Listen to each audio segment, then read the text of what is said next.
Hi, Jamal. J. Marcos.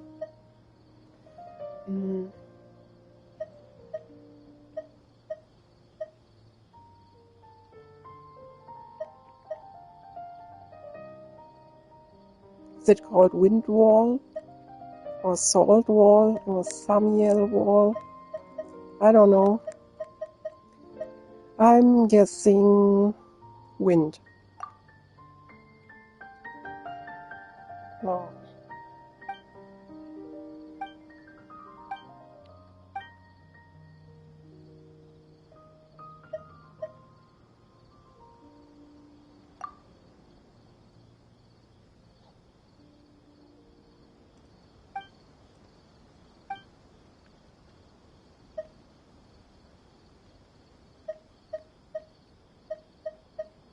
Yeah, Hills is correct.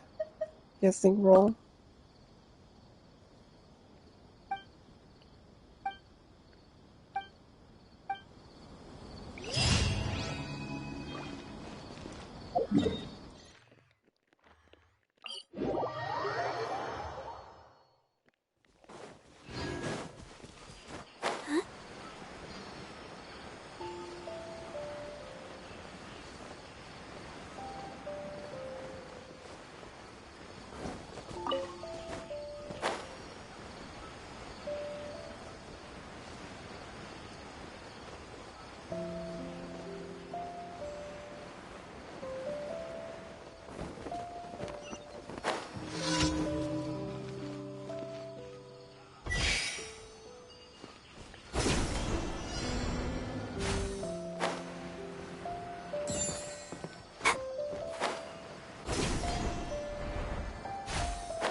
With sword comes shadow. Speed of light. Let the show begin. Germinate.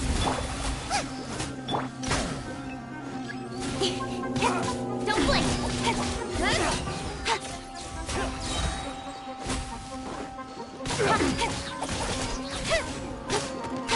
Speed of light.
everything. On to the next.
This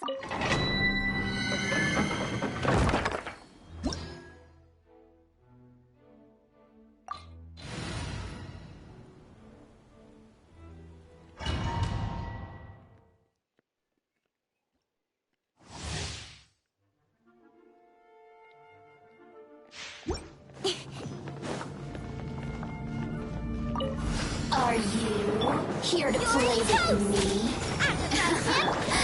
Let me amuse Don't blink. myself. Nowhere to hide.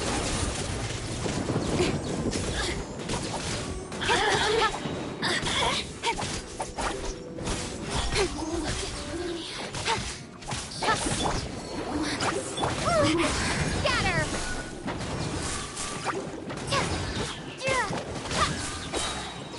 Spring forth.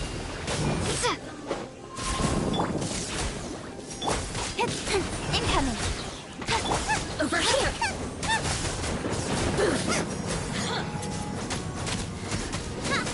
Cut to the chase. Speed, I'll protect us.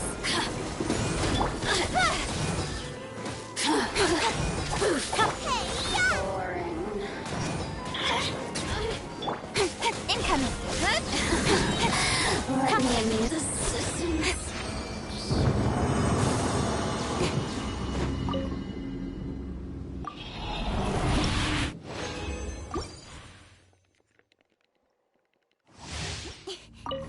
There you are, eavesdropper.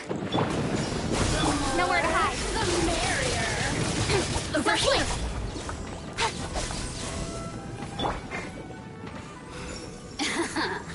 Let me amuse myself. Incoming. With sword comes shadow. Let the show be nice and Over spicy. here.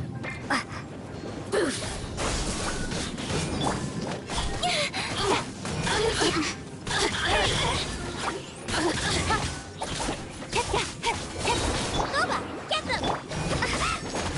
Propagate! Play with me. You're toast! Or the merrier. Germinate! Cut to the Over chase! here.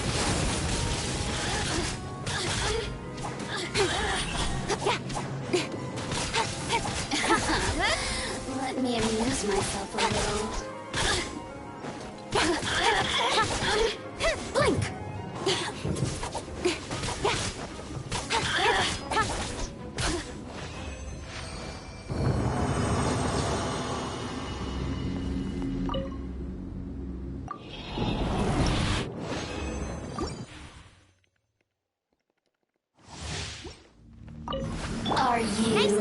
Here to play. I'll protect them. Don't blink! Hey! With sword comes shadow. Over here! Let me amuse myself. Right hand. Ha! Blink!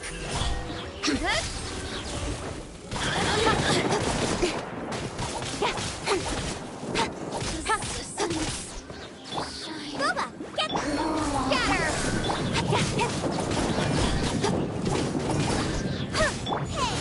There you are, eavesdropper.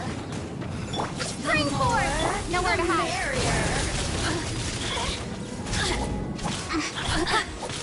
Hey! Let me amuse myself a little. Boring. Incoming. Very Active right hand. boring. Over here! Speed of light. Hey!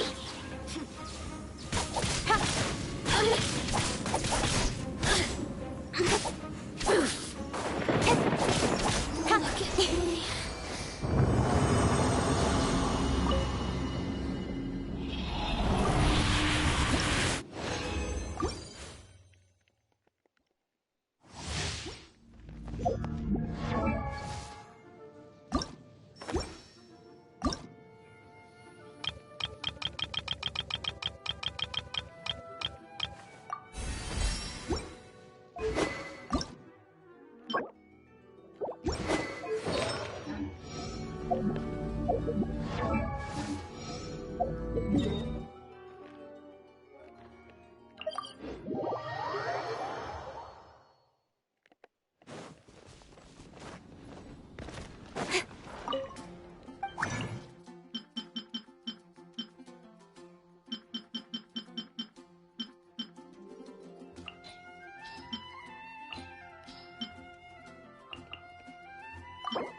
Let the show begin. Cut to the chase.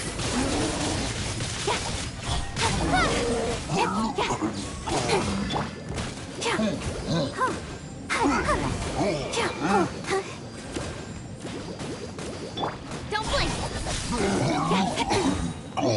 Dues. Propagate. Nowhere to hide. Nice and spicy.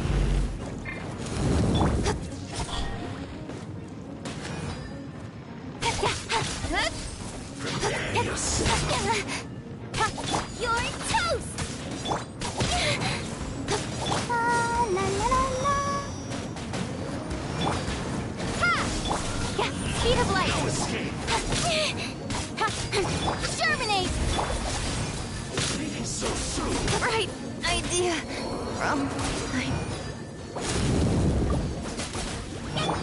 Hi. Yeah. Oh. Yeah.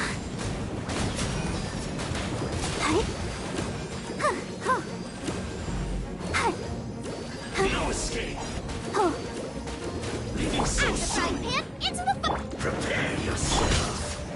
Hi. Oh. Prepare yourself.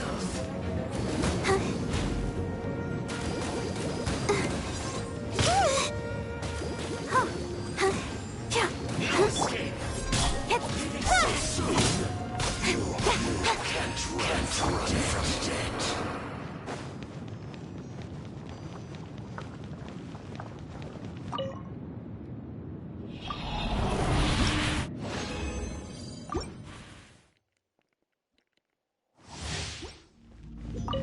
I'll protect us.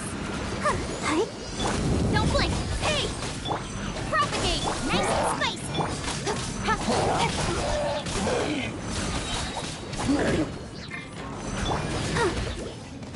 Yeah. Hi.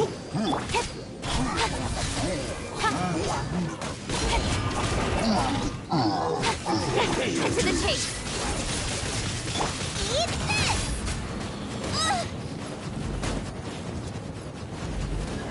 Ha! Speed of light. Ha! Leaving so soon. No escape. Propagate! Out of the frying pan! Come on! We can do it! Ah! Hey! Can't run from Can't run from death.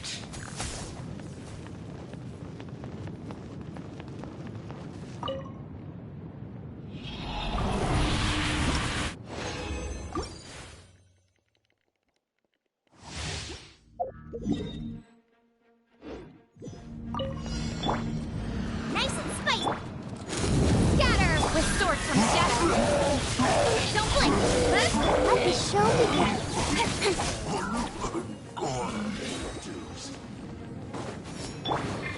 You're toast! Nowhere to hide!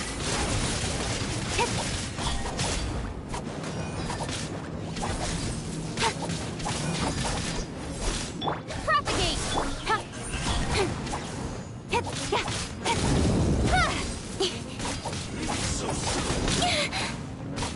Speed of light! Germinate! Let's dance!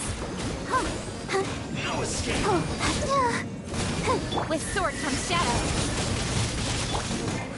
Can't run from death. Prepare yourself. Leaving so soon. Out of the frying pan! No Don't escape. blink! Can't run from death.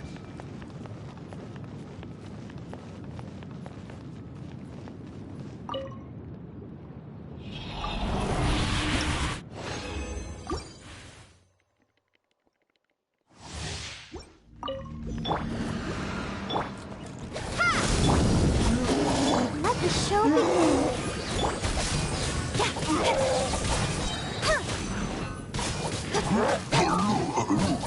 Incoming! Hey! Luba, get propagate! Cut to the chase!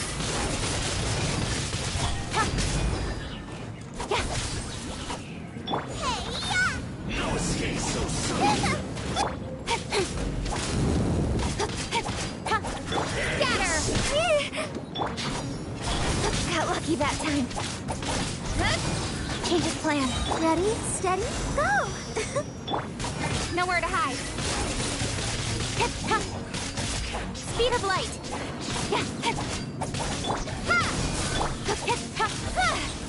You can't run from death.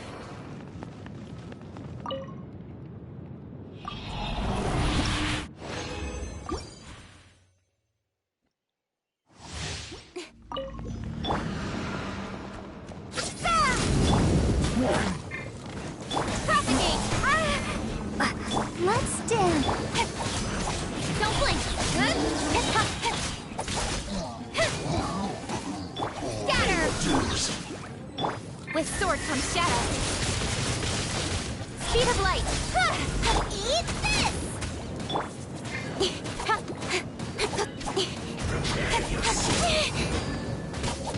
Don't blink. Hey. Change of plan. No escape. It's so soon.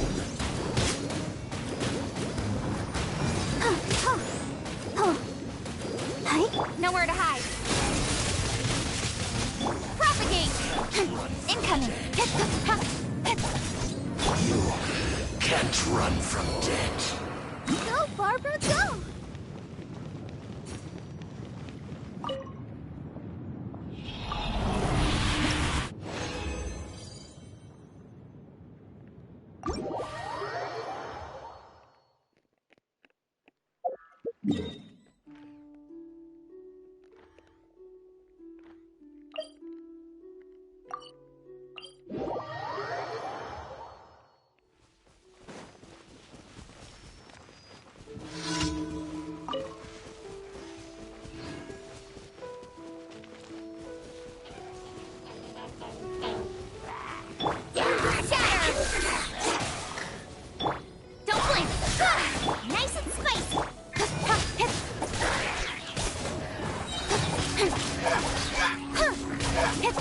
Speed of light.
Hey.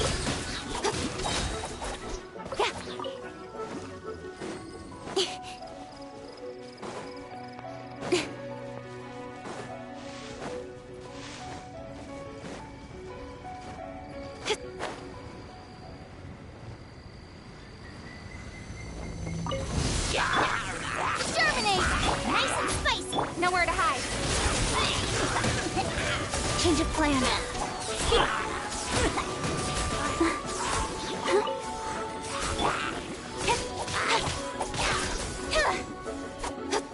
Don't blink. Get them. Incoming. Go, Barbara, go.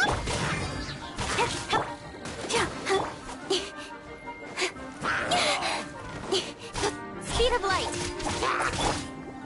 I'll protect us.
Ad Astra.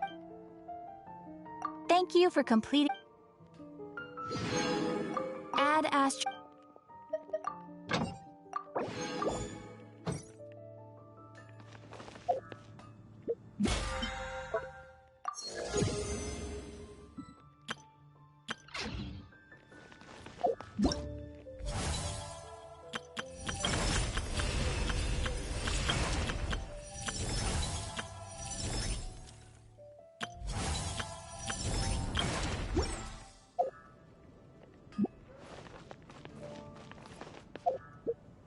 Come take a look. There will definitely be.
Don't blink! Huh?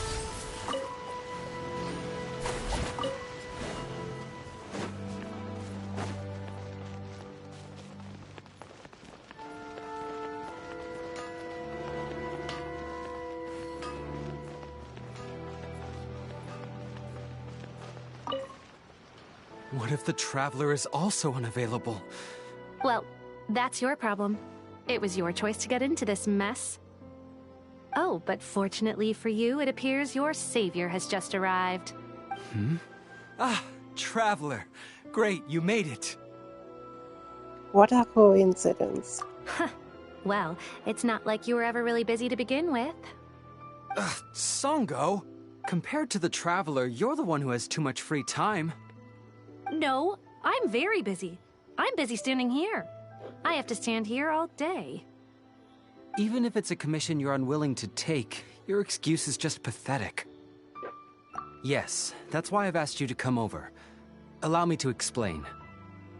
A key member of the Tenryo Commission has recently gone missing. No one has seen them, and their whereabouts are currently unknown. The Tenryo Commission has entrusted us to find this person discreetly because it would be a hassle for them to look for this person openly for a variety of reasons. Their name is... Kujosara. That's right. The General has gone missing. If the General was really missing, the Tenryo Commission would have flipped Inazuma on its head by now. And do you think they would only commission us for a case like that? Please ignore Songo's nonsense, Traveler. In fact, the missing person's name is Shikanoin Heizo. He works as a special detective at the police station. Although his rank is merely a doshin, he is quite competent and held in high regard by the police station. Do they think he's more competent than me? We get that you don't want to help Songo, but could you at least try not to make things more difficult here? Sorry, Traveler. Even though I accepted the commission... As you can see, Songo's less than thrilled to be involved in this case. Nope, not even close. If you really want to know why, it's because I absolutely refuse to deal with that brat's nonsense. The only news that could make me happier than Shikanoin has gone missing would be Shikanoin has been missing for 100 years. Needless to say, Songo and Heizo have a bit of a history. Well, it's a little more serious than that. According to Songo, Heizo was an obstacle in her path to the Temple of Truth. Like a yappy dog that was constantly in the way. Even though Heizo has a unique personality, he's actually a nice guy. Really, I've learned a lot from him. So I can't just ignore this case, even if Songo doesn't approve. At the very least, I could entrust the commission to someone capable and trustworthy. Like you, huh? No, it's not like that. Listen, I'll pay the entire amount originally promised by the Tenryou Commission, and I'll even personally throw in some additional funds. I'm really hoping you can take this commission, Traveler. If Heizo truly is in danger, I know he'll be safer with you by his side. Great! We've learned that Heizo had expressed interest in Watatsumi Island before he disappeared. During the war, he apparently carried out some mission on Watatsumi Island, and once the war ended, he made frequent visits to the island. I heard you have a good standing with Sangonomiya. I think it might be a good idea to use that as a starting point for your investigation. Well, that's about all I have to tell you. Oh, please take this commission letter from the police station. If you find Heizo, return there and report back to them.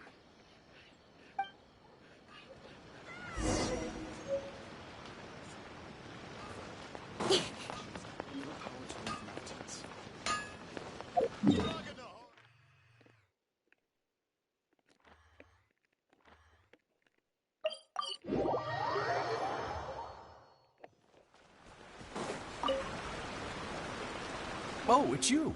The captain of Swordfish 2? My name is Shibata. I'm in charge of the watch here. May I inquire as to what the captain needs? So his name is Shikanoin Heizo, huh? Yes, I'm familiar with the detective. He used to stroll around the area. Her Excellency had assigned me to keep a close eye on him at the time, fearing that he would do something unpleasant, but I eventually realized that he acted more like he was on a trip or something. Come to think of it, I believe he was recently spotted in the area east of the Sangonomiya Shrine. Please feel free to go there and take a look for yourself.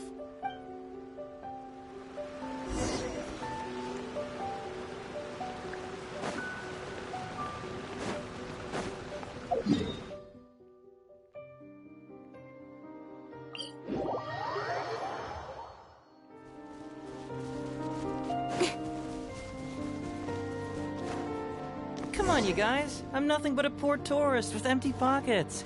Please, you can just let me go. Just shut up and stay put.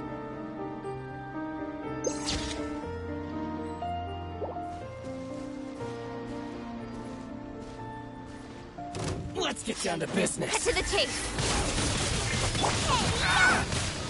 Scatter. Got lucky that time. Speed of light. Finally, Hey! the very lightweight. Incoming. Finally, the very... Don't blink.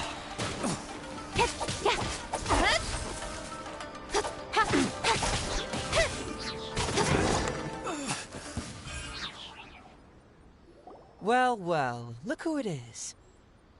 I was wondering who could be valiant enough to wipe the floor with these guys so easily. Turns out it was the distinguished traveler. Really, I can't thank you enough. Of course I was aware of you long before you arrived in Inazuma. Though the Sakoku decree managed to keep the country locked up, it wasn't able to stop the incredible stories about you. Every day, all of those little stories would come scurrying over to my desk, like I was actually thinking about going to meet you once I wrapped up the business at hand. Who would have guessed that you'd show up first? I got so excited I nearly forgot to introduce myself. The name's Shikanoin Heizo, Special Detective of the Tenryou Commission. It's a pleasure to meet you, Traveler. I wish you all the best on your journey through Teyvat, by the way. I guess that means I've taken over as the main character in your story today. I've always heard that you take commissions from all kinds of people, helping everyone out with everything you can imagine. So now it's my turn to take your help, huh? That was already obvious to me. It's no coincidence that you've arrived here, because that would be the stuff of an epic novel. The two protagonists of the story both travel to Watatsumi Island by chance and cross paths as if by fate. I don't like the way he talks. The traveler from afar heroically rescues the weak and defenseless detective from the clutches of the ruthless Nobushi. Oh, Traveler, you are so dreamy. Unfortunately, though, I don't believe in coincidences. So, guessing you came to me on the police station's commission. I'm a detective. Can you guess what gave it away?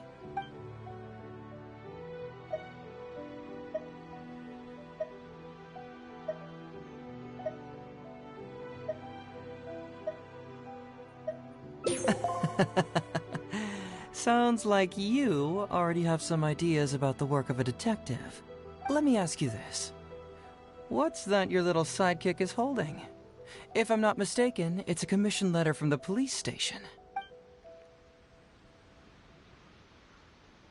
Oh, what?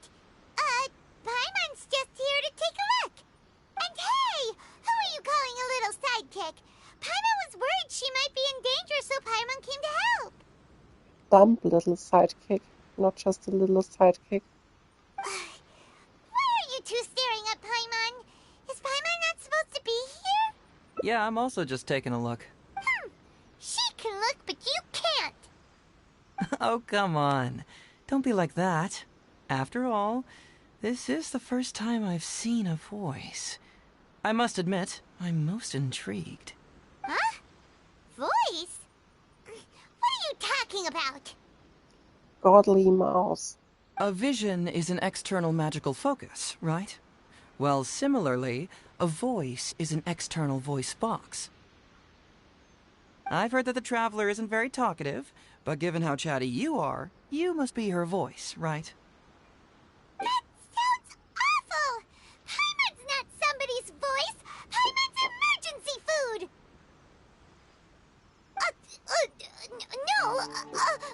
Wait! Oh, Paimon's so upset she can't think straight! Paimon is Paimon! How dare you give Paimon such a terrible nickname? We came here to rescue you, but you actually opened the cage yourself. You were only pretending to be captured by the Nobushi, weren't you? Pretty suspicious if you ask Paimon. Come out with it, mister. What kind of schemes are you up to? Sheesh. For someone who says they don't want to be a voice, you sure do talk a lot. Well, let me think for a moment. Yes, all this started a long time ago, during the war. Kujo Takayuki, who was head of the Tenryo Commission at the time, had secretly asked me to investigate the military capabilities of Sangonomiya. But I had already grown tired of the guy for a while, so I simply treated the trip as a paid vacation. I had heard that Watatsumi Island is really beautiful. As for the mission, I thought I'd just come up with some random excuses or whatever when I reported back. But guess what? The first night I arrived on Watatsumi Island, I had a dream. The dream contained only one message, an echo resounding from the depths of the earth that kept ringing in my ears, saying,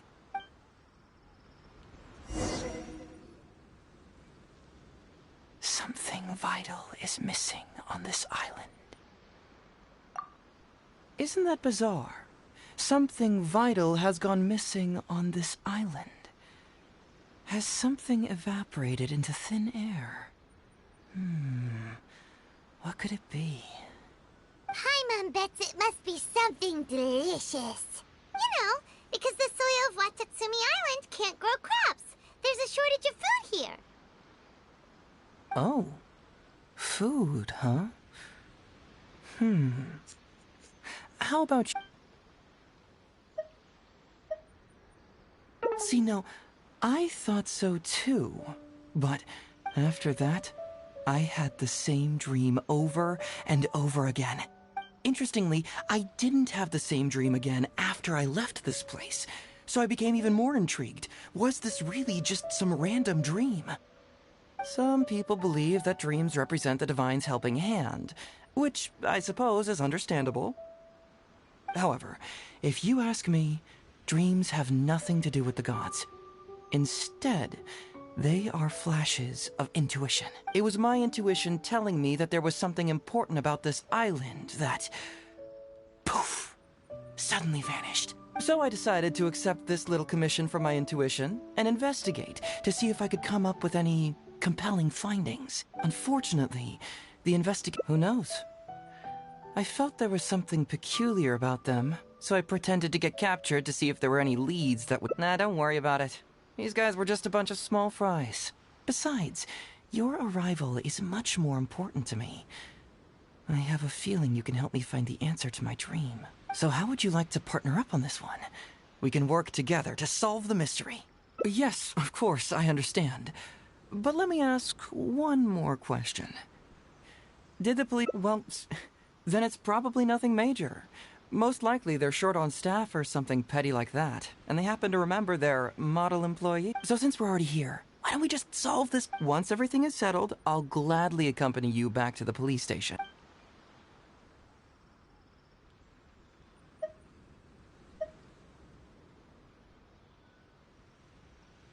Someone concerned about my safety? Then it must be Ryuji, right? I suppose if you insist. All right. I'll accompany you back to the police station first. We can discuss the issue of Watatsumi Island later.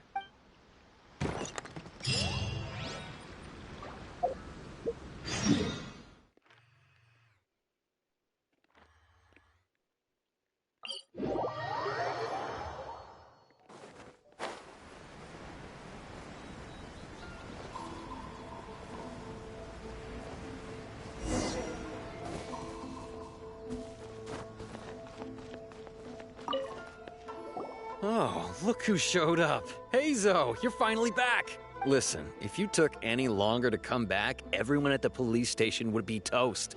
You say that every time I come back, Uesugi.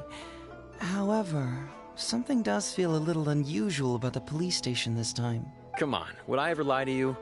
Madame Kujo-Sara is here, and she's on the warpath, so be on the lookout. What's that lady doing here? Doshin Shikanoin, I see you finally returned. Please, enlighten us. What have you been doing recently? Okay. I was just out investigating a case. Don't give me that. I checked the records here. You didn't take any cases. Actually, it's a case of personal relevance to me. These two can attest to that. Traveler? Paimon, what are you two doing here? We're the ones who brought Hazel back. Brought him back? Can someone please explain? Well, Madame Kujo-Sara, because we couldn't locate Doshin Shikanoin, we commissioned Detective Ryuji from the detective agency. Shortly after, Ryuji returned to tell us, that he had given the commission to the Traveler, and then... It used to be that the Tenryo Commission assisted others with disappearances, but it seems these days others are now assisting us. You've done it this time, Shikanoin. I think I've really seen it all. I mean, is it really so unusual for officers and citizens to assist one another? Yeah, it was kind of weird, but it was definitely an investigation. He even pretended to be captured by Nobushi and treasure hoarders. Oh? Is that so? Well, since you are testifying for him, I suppose I won't ask any more questions. But since you're here, I have an extra favor to ask. I'd like you to be Shikanoin's temporary supervisor. It'll be your duty to ensure that he handles his case properly. I'll be sure that the police station prepares the appropriate compensation. Oh, yes, Traveler. I'm sure we'd all really appreciate it.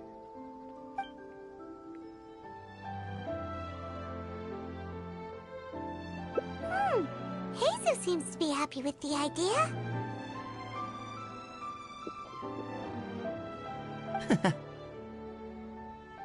You should thank the Traveler this time, Doshin Shikanoin. Otherwise, I don't think I would have let you off so easily. Here, take this letter of complaint. It's written against you. Please consider carefully what to do with it. Huh?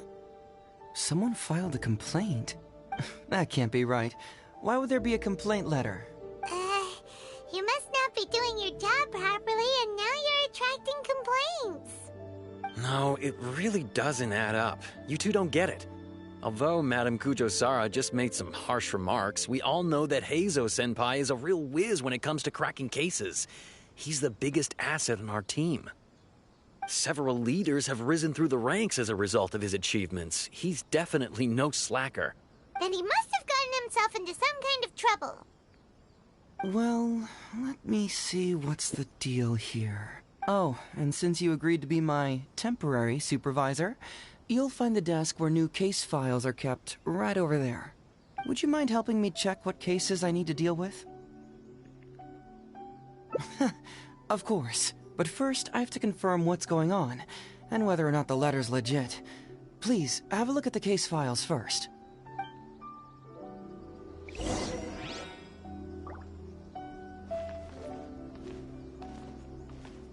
Wo sind die jetzt? Liegen die jetzt einfach am Boden oder so? Oder muss ich mit dem Typen reden? Ja, hier?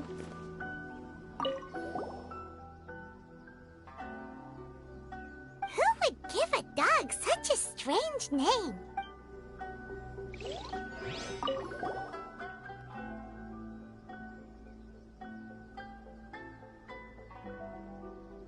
What? Not him again.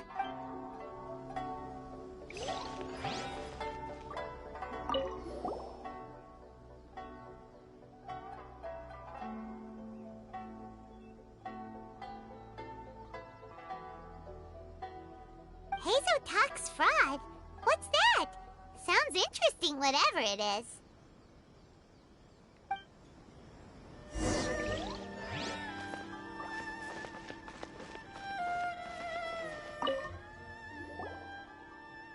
So, have you gone through the case files? Is there anything that caught your eye?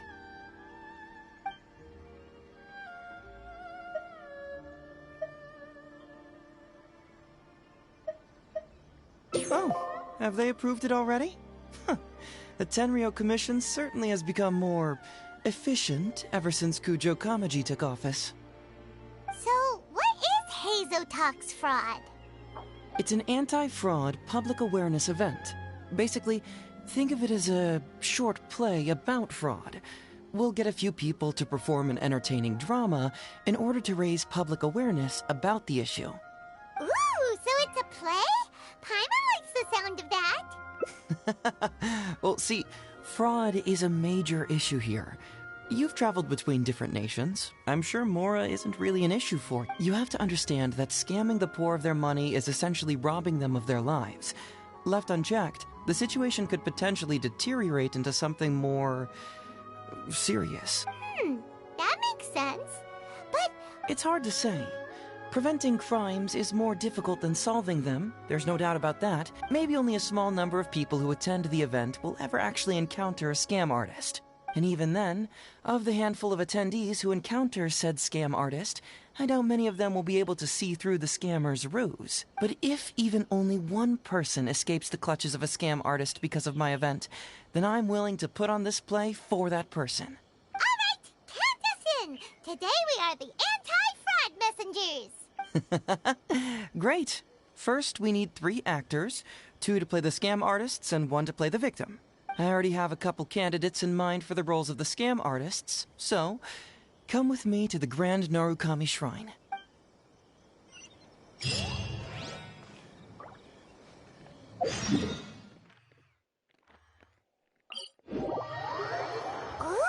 if we're going to the Grand Narukami Shrine, are you planning to recruit Miko for your play? She'd be really good at acting.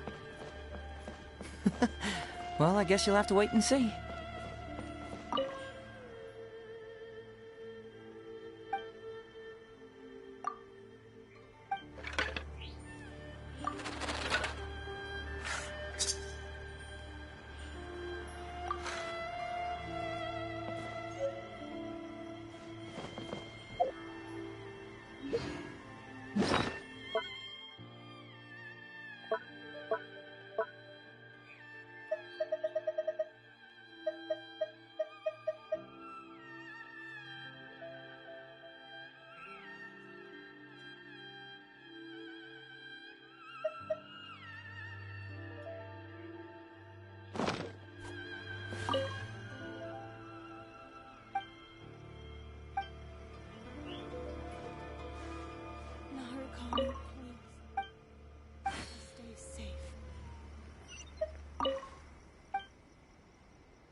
Oh.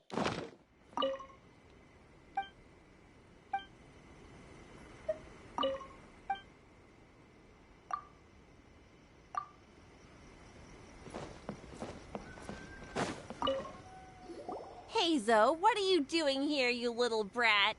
Oh, and the Traveler, too. So, I assume you're here to see Lady Yae? Hey, come on, cuz. Maybe I'm just here to see you. Don't play your little games with me. If the Traveler isn't looking for Lady Yae, then you must be here looking for Etsu, right? You still know me best, cuz. Please wait here. I'll go get her. Huh, so we're not here to see Miko? Bummer. I'm flattered, but even if I wanted to, do you really think I could convince Lady Yae to join a little event like mine? Get the Traveler to ask her next time. Well, hello, Detective Hazo. It's been so long since you last came to see me. You know, it's cruel to keep a girl waiting. Hey, community service isn't all bad, is it? I'm sure it's better than prison, at least. That's right. I was careless and found myself caught up in a case of fraud. Detective Hazo arrested me, and I was sentenced to prison. For the record, I'm not the one who technically arrested you. Oh, come now, Detective Hazo. Don't pretend like you don't remember the part you played. You have a cold heart, Detective. Colder than an icicle in the middle of winter. How would those Doshin have nabbed me if you hadn't provided evidence of my involvement and whereabouts, They were so bland and functional. Not like you, Detective. When you took me down, you knew exactly what you were doing. So, how did you end up here at the Shrine? I'm here doing community service, of course. After all the information Detective Hazo managed to squeeze out of me, he promised to help secure a reduced sentence from the court. But in the end, they hardly reduced my sentence at all. Even after serving a lengthy prison term, I am still required to perform community service. I have to spend the entire day sweeping leaves or wiping floors. Just look at what the work has done to my soft and delicate hands. So, don't believe a word that comes out of his mouth. I helped you get community service because you were credited with assisting the investigation. But if you find it too exhausting, I can always send you back to prison again. Oh, come on, Detective Hazo. Now you're just toying with me. Don't give me that. Listen, I'd like to invite you to the anti-fraud event I mentioned last time. It's tomorrow night, and you'll be a VIP guest. Let's see. Appearing in the event would be equivalent to, what, 5 days of community service? How does that sound? Only 5 days? That's hardly anything. 5 days not enough? Okay, how about 4 days? Hey! That's a day less than what you just promised me, Detective Hazo. Oh, my mistake. 3 days. All right, I'll go. Just stop playing with my heart. And may I ask, will they also be coming as a guest tomorrow night? No wonder you're treating me so coldly today, Detective Hazo. Looks like you found someone else to keep you company. And what a charmer they are. I get what you see in them. I mean, you'd have to be blind not to. Etsu, now's not the time. If I hear you talking like that to my friend again, I'll make your community service even more unpleasant than your time in prison. Oh, I'm so sorry. I had no idea they were your friend. Really. Well, now you do. Just be sure you're ready tomorrow. I'll send you the location, time of the event, and the script, so don't be late. All right, on to our next candidate. He should be in town right about now.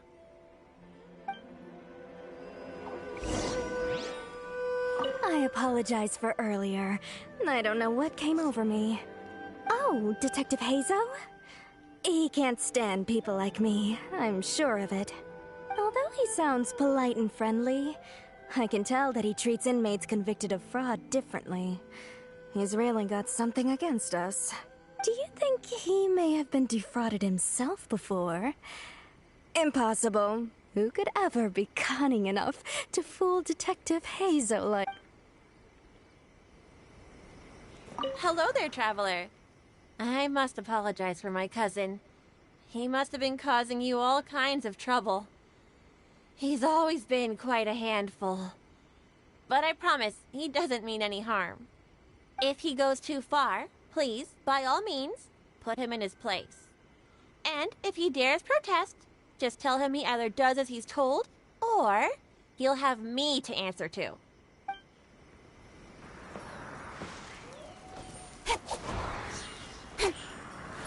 Speed of light.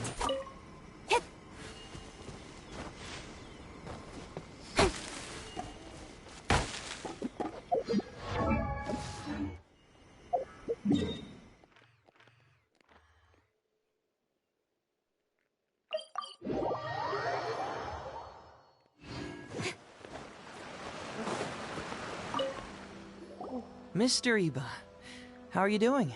Oh, well, if it isn't Hazel. Thanks to you, I haven't kicked the bucket yet. Well, it's good to see you're alive. All right, out with it. I know you wouldn't come see me for nothing. I see you're still sharp as ever, Mr. Iba. Look, have you had a chance to think about that anti-fraud event I mentioned to you last time? You can forget it. I'm pushing 71 this year. You think I want to make a fool of myself?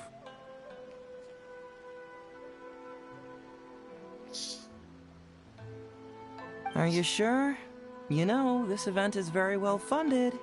And now that the Sakoku decree has been repealed, I heard that your granddaughter Kazumi wants to take the chance to travel. If you participate, she can go without worrying about money at all. Huh? How did you know? Sure, I paid a hefty fine at the time, but I can still afford her travels. You're Heizo's colleague, aren't you? How haven't you heard about this? Well, it just so happens that Mr. Iba was a well-known figure in Inazuma back in the day. His Iba Trading Guild was even bigger than the current International Trade Association. Don't bring it up again. If I hadn't been misled by that foreign merchant, I never would have become a commercial scammer. Fortunately, young Heizo here has some respect for the elderly and applied for a probationary sentence. Otherwise, I don't think I would have ever seen the light of day again. Well, if Hazel was so good to you, then you should help him out too. He's not as innocent as he looks, you know. He just knows it's easier to get information when we're chatting outside. Ask him if you don't believe me. Those are some pretty harsh words, Mr. Iba. Anyway, I can't help you with that, event or whatever you call it. Ah, man alive. What should I do now?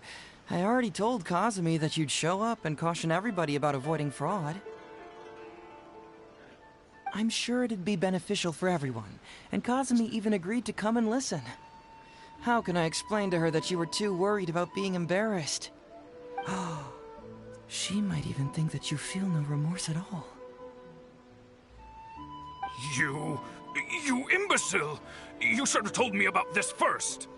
Come on now. How could I have known that you'd refuse to participate? Why, you...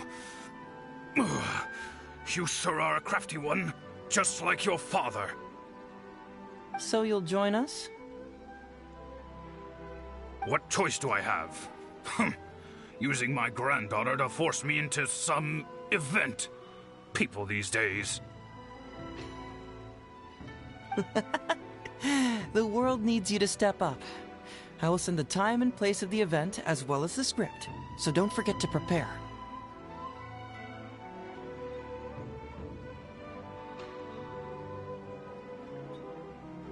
All right, very well.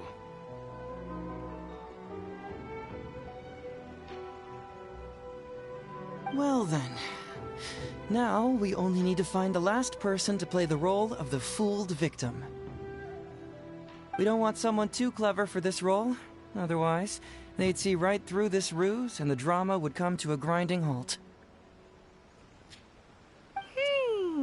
Not too clever. Oh! Paimon knows the perfect candidate. Oh yeah, I know that guy. I've seen him in the police station a handful of times, though I've never actually spoken to him before. Do you know where we can find him? Well, we did just see a file called the Prince of Mischief in Hanamizaka. That's gotta be Ito.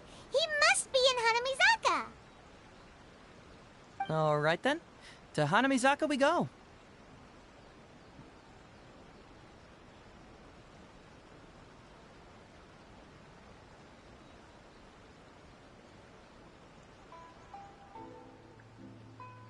Oh, but knowing his reputation, I'll need to bring a little something along just to guarantee we can secure his participation. You go ahead. I'll catch up.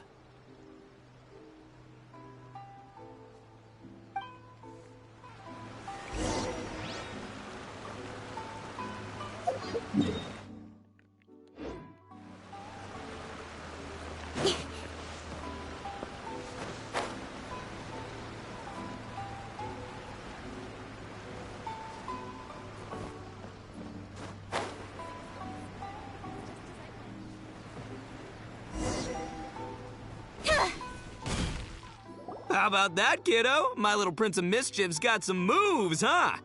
Guess that means your Onikabuto is now my Onikabuto. Yeah! Ito! What are you up to? Huh? Oh, Paimon, my compadre. This is a nice surprise. What brings you out this way? What? No, it's not. No, it's nothing like that. They let me look after their Onikabuto just for a little while for safekeeping, and then, once they've gotten stronger, they can come and take them right back. You win some, you lose some. That's right, my little guy. Good attitude. All right, see you around. Yeah, bye.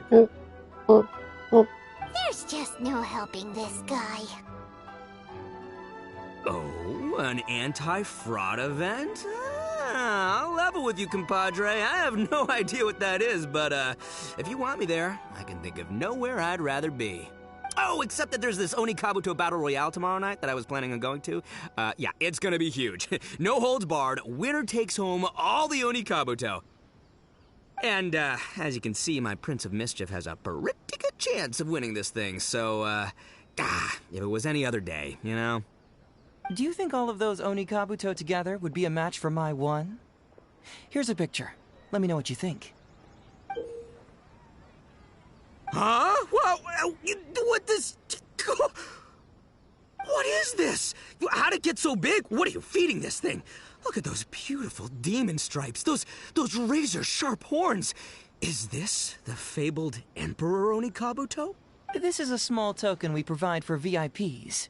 If you're willing to attend, then one of these will be yours at the end of the event. Whoa, okay, I'm there. Wait a sec, you look familiar. Who are you anyway? And furthermore, do Onikabuto really come in this size?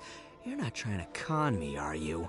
Because the more I think about it, the more I'm inclined to think that you're a contestant in tomorrow night's Onikabuto Battle Royale! Yeah, you lost to me in a previous Beetle battle, and now you're trying to get the reigning champ out of the way.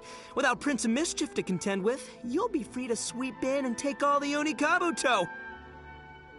Am I right or am I right? Nice try, you little punk. 10 out of 10 for the pitch, but, you picked the wrong victim. You little punk. Okay. Then again, consider this. If your Prince of Mischief isn't competing, what's the point of me taking part? After all I'd stand to win is a bunch of puny little larvae. Well, you've stumped me there. You are completely right. I can't believe I didn't think of that. Sorry, my bro, my main man, my buddy. I had you all wrong. So, you're sure this guy's our best choice? Yeah, see? He was already wondering if you were trying to con him. Then allow me to introduce myself. I'm Shikanoin Heizo. I've seen you around a few times before at the police station. Huh? Oh, yeah, I remember now. No wonder you looked so familiar. You were that guy who was in for stealing other people's Onikabuto, right? Listen, Heizo, hombre, did you apologize to them? You can lose like a man, you can win like a man, but you can never steal like a man. And that's a little Ito nugget. Steal like a man. Ito! He works there, for crying out loud! He's not one of your fellow inmates. What? Oh, jeez. What's wrong with me? How could I forget? Of course I know you. I remember you now. For real, this time. You're the guy who sells lavender melons at the station, aren't you? A lavender melon seller?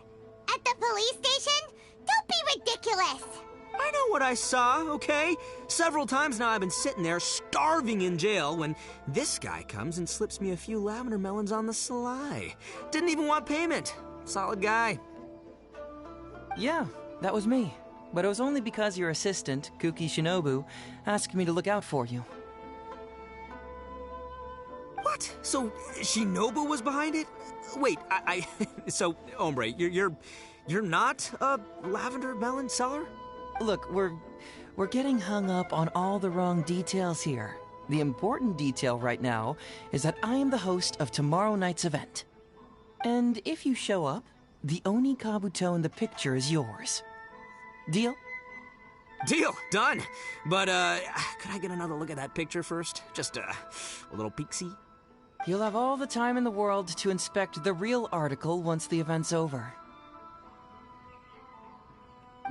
Okay, sure. I can wait. So, hombre, is there anything I need to do to prepare?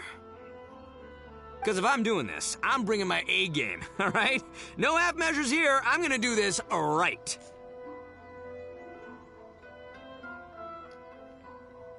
He sure picks his moments to start acting responsibly. Okay, so for this event, you, my, bro, will be participating in a short anti-fraud play along with 2 other VIP attendees. The main thing we ask is that you just relax. Try not to be nervous. I have the script, right here, if you want to take a... Script? It sounds like someone's never seen the Arataki Gang perform before, huh? Don't you worry, hombre. The Arataki Gang is a little beyond the need for scripts. You'll see, this Oni Kabuto will be well worth your investment. You, don't need a script? Wow, well, now I'm excited. See you there tomorrow night. You bet. I'll be there. I'm gonna tell the gang about this, too. They'll all be there to support us.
It's almost time. Everyone ready?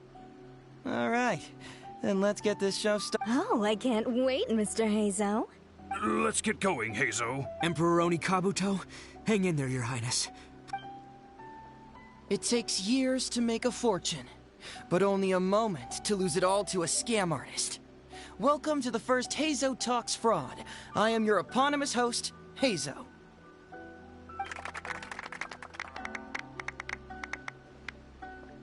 Okay, I'm delighted to have you all here today to explore the topic of fraud.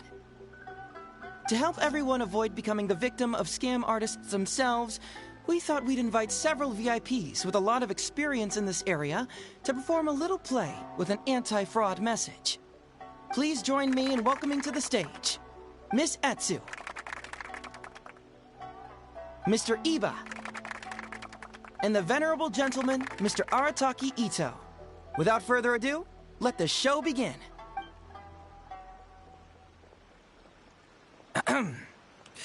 It was just another bright sunny day when a distressed Miss Etsu brought her elderly grandpa, Iba, into the police station to report a crime.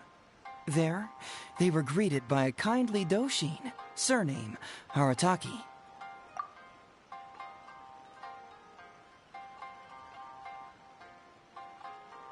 Doshin Arataki, please help us! My poor grandpa has been defrauded! Doshin Arataki? You talking to me? Perhaps for want of familiarity with the script, a confused look creeps over Doshin Arataki's face, and he asks himself that age-old question. Who am I? Yes, you are Doshin Arataki! You're Doshin Arataki! Oh, so I'm in the play. Right, yeah. Okay, got it. I'm a Doshin, of course. Okay, I got this. Ma'am, can you tell who it was that defrauded your grandfather? Rest assured, the Tenryo Commission and I are here to bring them to justice. I don't know. It was too late when I found out. They took all of my grandpa's money, and all they left was this note. Doshin Arataki frowns as he realizes this is more complicated than he thought. He takes the note in his hand and reads it out loud. I am the Raiden Shogun. I am currently being held hostage by the Crux fleet and urgently need 200,000 mora to secure my release. Please place the ransom mora on the north coast of the deserted island. When all of this is over, I will promote you to General of the Tenryo Commission. It's the almighty Shogun! We cannot let Her Excellency come to harm. But this is a scam, surely. I mean, 200,000 mora? Kinda lowballing it for the Electro Archon, don't you think? Shouldn't it be like, 300,000 at the very least? Well, I sure thought so, but Grandpa's already parted with the money. Well, then we gotta get it back. Is there still time? Before I could go out to look for it, Grandpa received another note. Doshin Arataki takes the note and reads it out loud. I am Miss Hina. I am currently raising funds to publish a photo book. I urgently need 300,000 mora for publishing fees. In return for your support, you will receive a limited edition signed photograph. It's Miss Hina. We can't leave poor Miss Hina in a tight spot. You're right, Gramps. Is 300,000 mora enough? I can spare some too if we need to make up the difference. Maybe I can get a photo of Miss Hina too. We gotta help Miss Hina out here. It's a scam, Doshin Arataki! Snap out of it! Oh, right, yeah, because if Miss Hina needed funds, she'd come to me first, as her #1 fan. Why would she go asking this old geezer for help? These con artists don't know who they're up against. Well, anyway, not long after Grandpa handed over the money, he received yet another note. Doshin Arataki grabs the note and reads it aloud. I am Arataki Ito. I was recently framed for a crime I totally did not commit, and now I'm stuck here in prison. I am in urgent need of 500,000 mora as bail.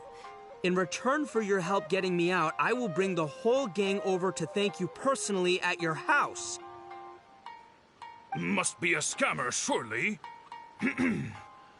I've never heard of this person, and they're asking me for 500,000 mora.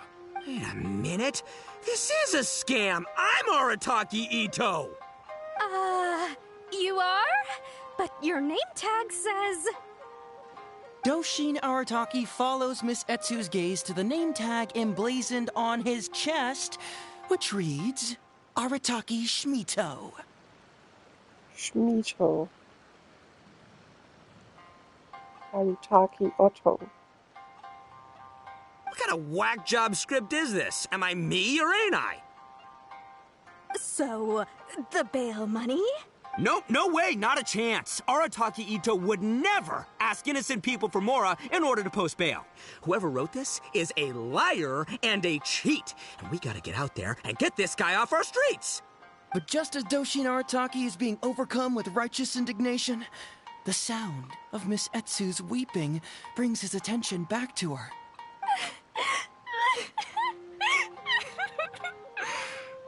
Miss Etsu, don't you worry. We're gonna catch the people who did this. Even if you do catch them, how are we ever going to get Grandpa's money back? Oh, whatever are we going to do about all those Onikabuto? Onikabuto? Wait, what was that about the, Onikabuto? Oh, well, Grandpa is a major Onikabuto breeder in our village. His are the biggest and strongest Onikabuto around. People come from far and wide to buy from him. We recently received an order that was too big for our current capacity. We were planning to expand Grandpa's facilities, but then we were swindled out of all of our money. Right after we'd signed the contract, too. If we don't deliver these Onikabuto on time, Grandpa will have to pay huge damages. Oh, what are we going to do? Man, what's that saying? It's like, it never rains, but it snowballs. Exactly what we're dealing with. It never rains, but it snowballs. Etsu, my dear, don't worry. I'll sell the house if I have to. We'll find a way through. But then where will we stay? Please help us, Doshin Arataki. All we need is the 500,000 Mora that was taken from us. Can you help us raise it? Or maybe you could lend it to us? Grandpa's business is going very well. We just need help getting over this hurdle. Doshin Arataki, please. If you lend us the money, I'm sure I can make it up to you by... I won't hear of it. As a public servant, I would never dream of taking advantage of a person in need. I was going to say, by giving you part ownership of the Onikabuto farm. Oh, so that's what you were, yeah. No, it's not as enticing an offer as I was... wait, on Onikabuto farm, how many Onikabuto did you say you have? Because if it's more than, say, 10... 10 im Deutschen, im Englischen. Und 100 in German. 10,000. 10,000. What? 10,000? Well, that's more Onikabuto than I've seen in my whole life. Please help us. As long as we get through this, those 10,000 Onikabuto are yours to keep. 10,000 Onikabuto. Hey, if I looked after them, they'd have little baby Onikabuto. And then the little baby Onikabuto would grow up and have little baby Onikabuto of their own. Doshin Arataki is struck by a sudden wave of pure elation. His face breaks into a big, beaming smile. Miss Etsu, don't you worry. I'm gonna help you out. But 10,000 is too many. I can only accept 1,000. Wait, no, what am I saying? 500 Onikabuto. As a Doshin of the Tenryou Commission, it is my duty to serve. How could I abuse my position to take advantage of you? That's great news, Master Arataki. What a wonderful person you are. So strong and handsome and committed to doing the right thing. It's rare to find these days. Yep, that's me. All right, there's just one final question that needs answering. What question is that? The question is... Where's my Mora? Huh. Yo, Hazel, my hombre, question for you. What's my character's salary in the script? Oh, also, any inheritance or other lump sums I should know about? Basically, can I afford this 500,000 Mora? I mean, Shmito. I can afford it. Can Shmito? Ahem. Faced with a damsel in distress, Doshin Arataki fights to remain level-headed. and asks that other age-old question. Where's my Mora? Suddenly, he feels a strange compulsion to slide his hand into his pocket where, it turns out, a bank check has been quietly nestled all along. He draws the check out and inspects it. Today is payday, and this is his salary. The amount? 500,000 Mora. Whoa, check it out! A check for 500,000 Mora! Where'd you come from, buddy? Misatsu, get this. Turns out I just got paid 500,000 Mora today. Well, here's your Mora. Thank you so much. Master Arataki, what's wrong? Doshin Arataki stretches out his hand. But wait! Just as he is about to hand over the check to Miss Etsu, he hesitates, tightly pinching one end of the check betwixt his two fingers. All he needs to do now is release the check, and it will fall into Miss Etsu's eager hands. But let go of the check he does not. Master Arataki, let go! Wait. Something's not right. Doshin Arataki is having second thoughts. Has something caught his attention? Has it aroused his suspicion? Has he finally realized the truth? So, this is an anti-fraud show, right? Huh? A spark of intuition bursts to life in Doshin Arataki's mind. Since this is an anti-fraud event, I have a question. Is he about to ask the most critical question of all? I gotta ask. This is it. Here it comes. Does a Doshin really get paid this much? 500,000 Mora. Enough to get an Electro Archon out from a hostage situation, then go pay for Miss Hina's publishing costs. You telling me the average Doshin can do all that on one pay packet? I don't know. Seems pretty fishy to me. Hey, compadre, what do you think? Am I being scammed here? Heizo! Ito's cheating! He asked for help! As the spark of intuition flickers and threatens to fade, Doshin Arataki clutches around in desperation, hoping to find a source of fuel to feed the flames of enlightenment. Traveler, are you going to help this poor man out of his predicament?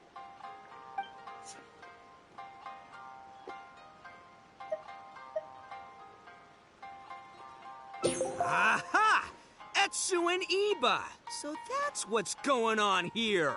You two are the scam artists. You put on this damsel in distress and elderly grandpa act to win my sympathy, then used a few cheap tricks to get my attention. Then you dangled the bait in front of me, waiting for me to bite. Darn it. I knew it. Who in their right mind would give away Oni Kabuto for free, let alone 10,000 of them?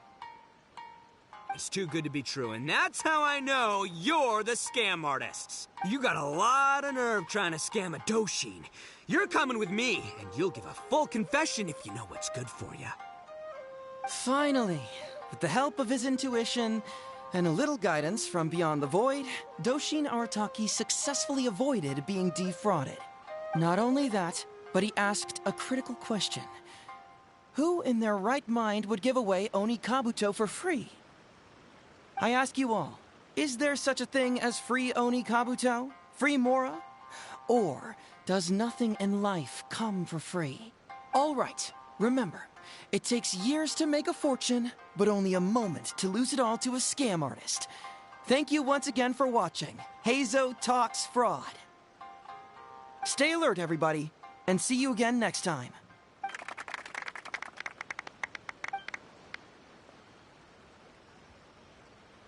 So, how's my acting? I think I did just fine without a script.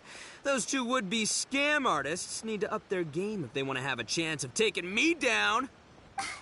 Hello? Without that hint from the Traveler, you would have handed that cash away without a second thought. Right, yeah. I should thank her for the timely hint. But I pretty much knew off the bat that something fishy was about to go down, so, it was just a matter of time before I saw right through their scam. Seriously, oldest trick in the book. Who's gonna fall for that? Old tricks they may well be, but the reason they've stood the test of time is that the ideal victim is always out there somewhere. People who are behind on the times, naive, socially isolated, or have cognitive deficiencies. Just because they don't always get noticed doesn't mean they're not there. Scammers cast a wide net. Sure, maybe 10,000 fish will escape, but they only need one catch for them to win and for us to lose. Well, no more losing from now on. Not with me here to protect everyone. I think we can all agree that my performance today shows I'm savvy enough to keep the scammers at bay. Don't be too confident. Anyway, Ito, my old... What was it again? Ah, yes, bro. Here's the reward you were promised. Ah, music to my ears. Emperor Oni Kabuto, come to Papa. Oh, look at those sharp horns and those beautiful stripes. Well, hold on. Heizo, my hombre, why won't it move? Hey, bud, move! Oh no, I think this one might have, joined the big beetle battle in the sky. It's a figurine, so not the moving kind. What? A figure? So, it's a fake? Man alive, you seem a little surprised. Wait, you didn't actually think this was a real Oni Kabuto, did you? No, surely not. Ito, old chap, you must have seen from the photograph that it was a figurine. Don't tell me you didn't notice. Really? You little punk! Give me my Emperor Oni Kabuto now! You little punk.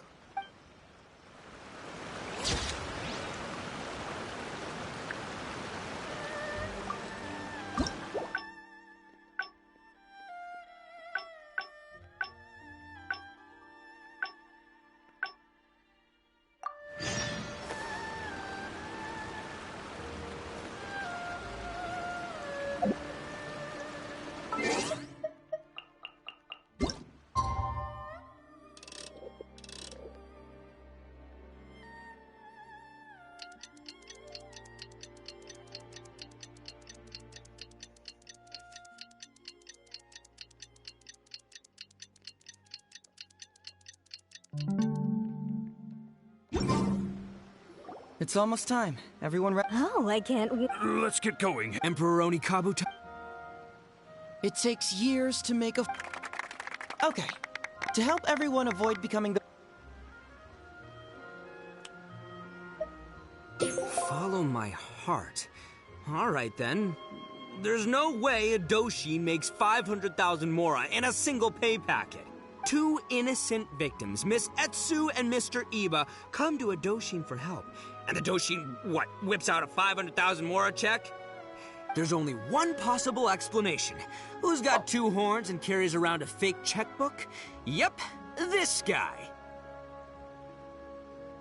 With this fake check for 500,000 mora, I almost swindled Etsu and Iba out of 10,000 Oni Kabuto, the last thing these poor folks needed after the recent string of catastrophes they've faced. My mind is blown. Craziest plot twist I ever heard. The criminal was the main character all along. Miss Etsu, I'm afraid I can't let myself give you this fake check. But I will do everything in my power to raise 500,000 genuine mora for you. So don't you worry. What the? Oh, jeez. In the end, Doshin Arataki listened to the voice of his heart and narrowly avoided being defrauded in his own unconventional way. But regrettably, he failed to ask the critical question: who in their right mind would give away Oni Kabuto for free? I ask you all, is there such a thing as free Oni Kabuto? Free Mora? Or does nothing in life come for free? Thank you all for watching Heizo Talks Fraud. Don't get greedy and you won't be needy. Stay alert and you won't get hurt. You never know where scammers may lurk. See you all next time.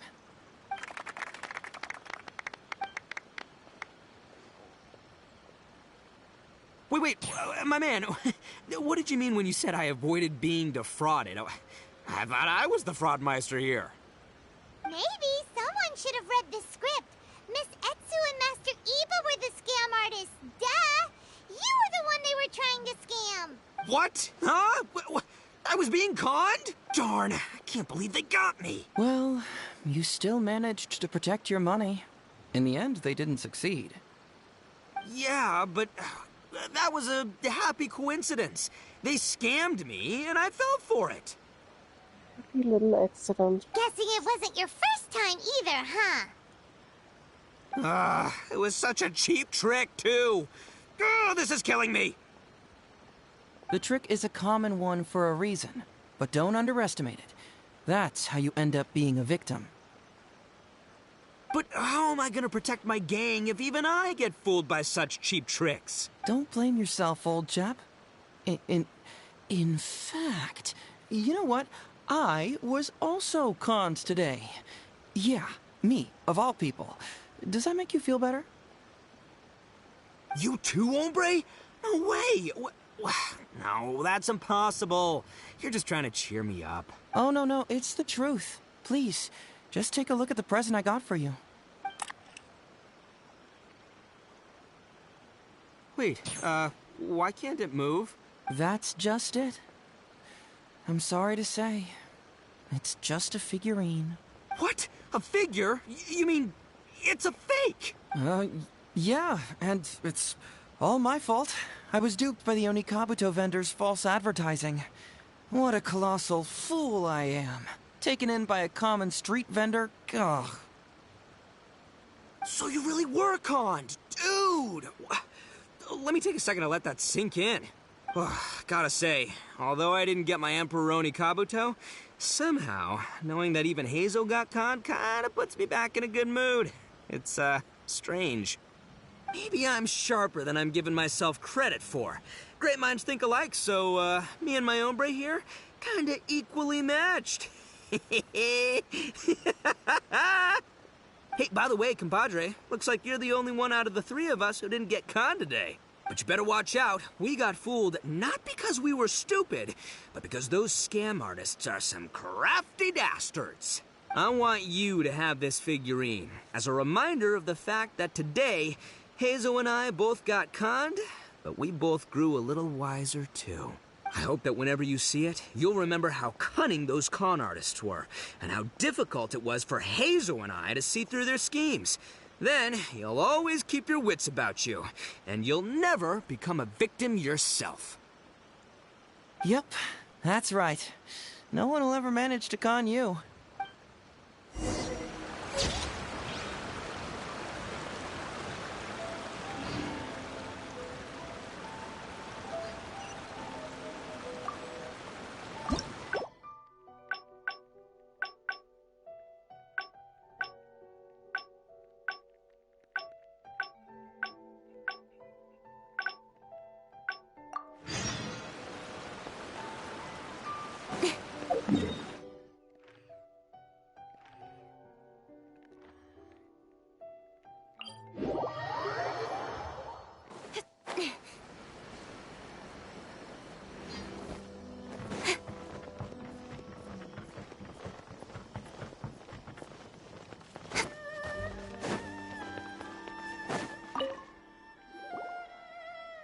So, have you gone...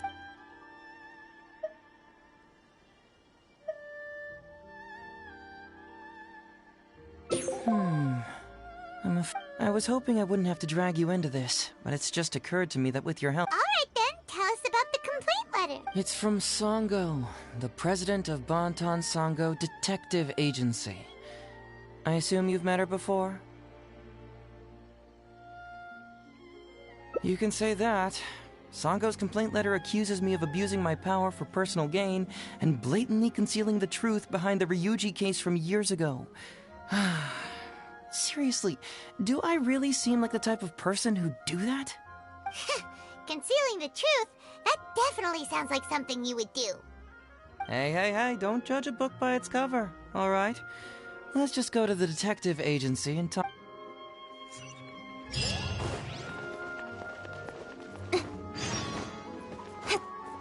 Aber nicht durch, oder wie?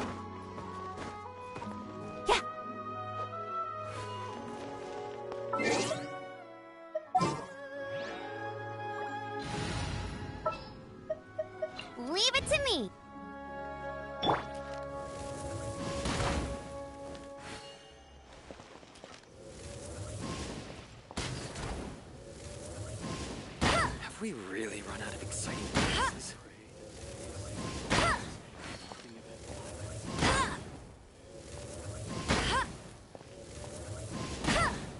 Ja. Ja, da geht's doch so.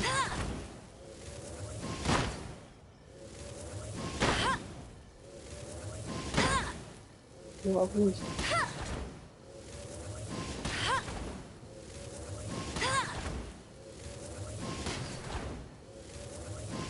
Have we really run out of exciting cases?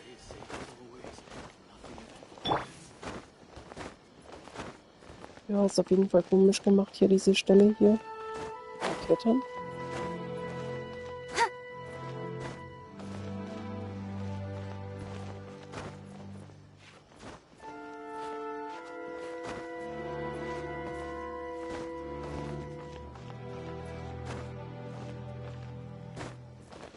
Have we really run out of exciting cases?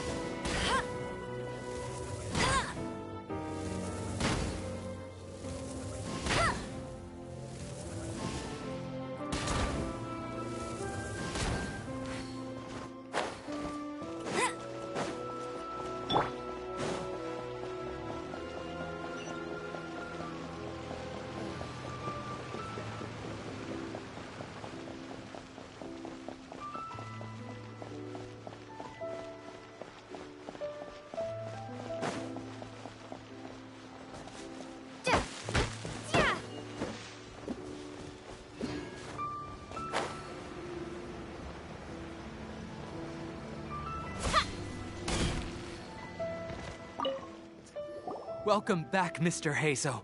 I'm glad you're all right. How about some tonkatsu? You must have missed the taste of home after so long. Maybe next time, Ryuji. Seems like somebody's been expecting me. And I'm afraid they're only gonna be disappointed once again. Well, well, look who it is. The great Detective Heizo. What nonsense were you talking about? Just, I've been worried about you, you know. So much so that I took the trouble to write that heartfelt letter to the Tenryou Commission. Well, was it sufficiently flattering for you? Uh-oh, they're at it again.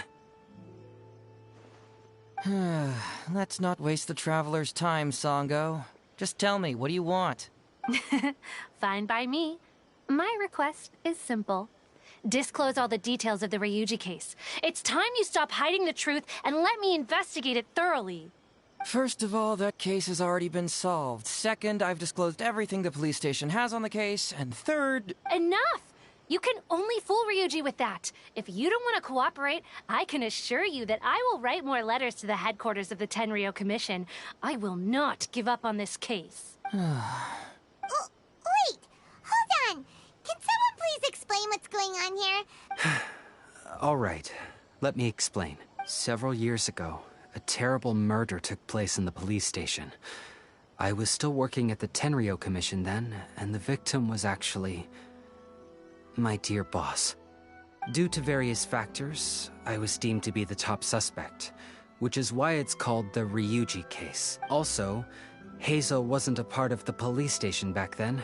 He was a detective at the agency, which at the time was called the Bonton Sango and Heizo Detective Agency. Huh? That's crazy! But, wait. Then why did Heizo leave? After the incident, I was quickly convicted and sent to prison. Fortunately, Sango then promptly proved my innocence and caught the real murderer. But that murderer was actually just a dummy to throw us off. Am I right, Detective Shikanoin?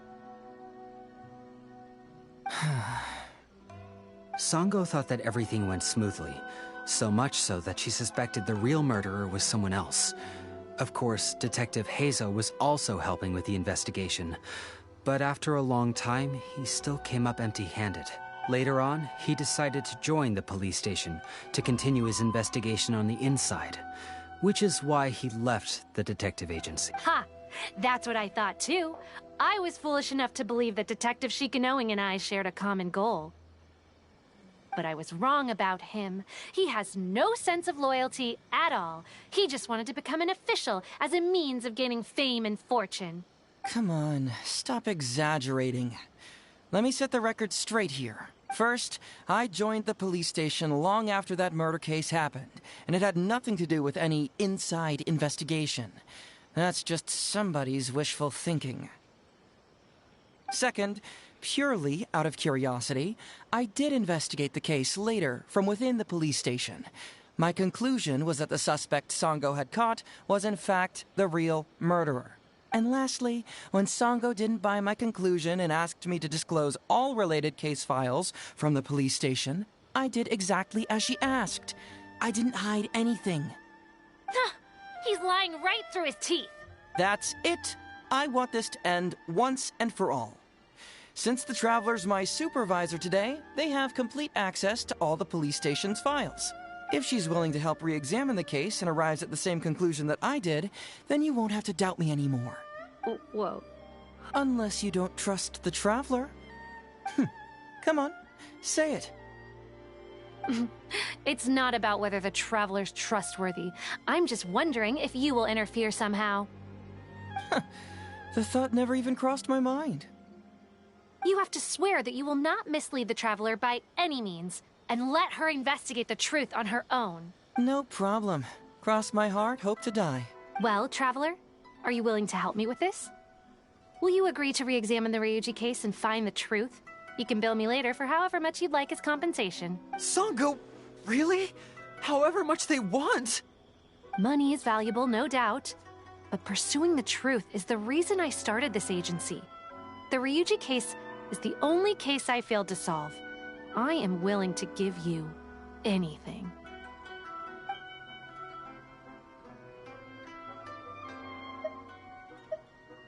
Oh. All right. I'm counting on you, Traveler. You hear that, Detective Shikanoin? Ha! Now we just need to wait and see.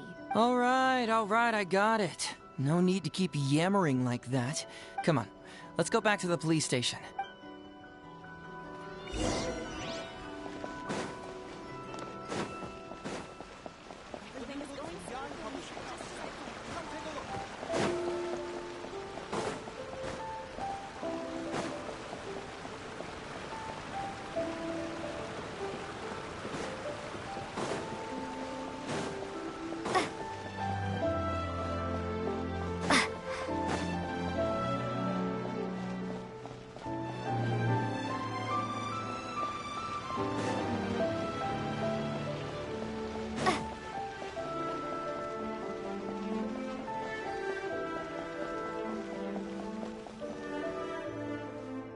All right, hang out here for a sec.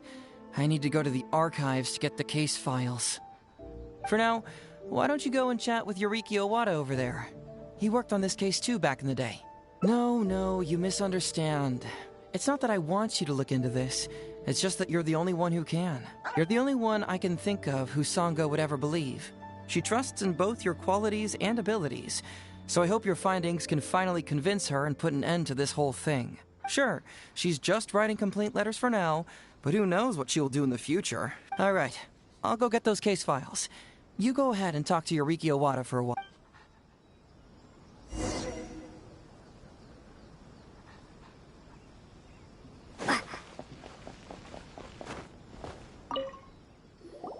Oh, hello there.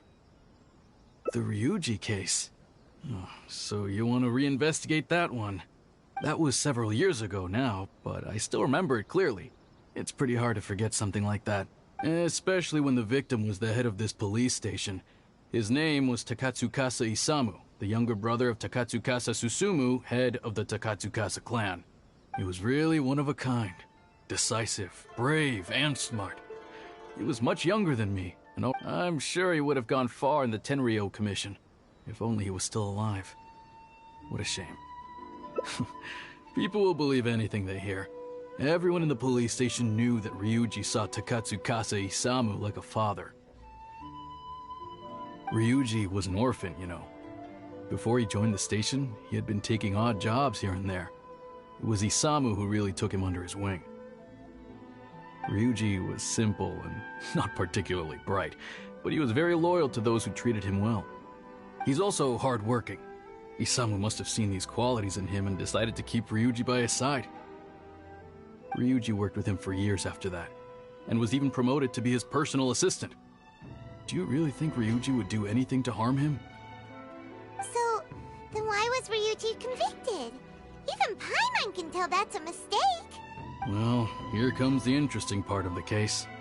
Within a week, and before all the loose ends had even been tied up, Ryuji received his conviction. Moreover, it was signed by Madame Kujo Sara. What? Why would Sara do something like that? I'm getting older now, and my eyesight is poor. I can't see too clearly anymore.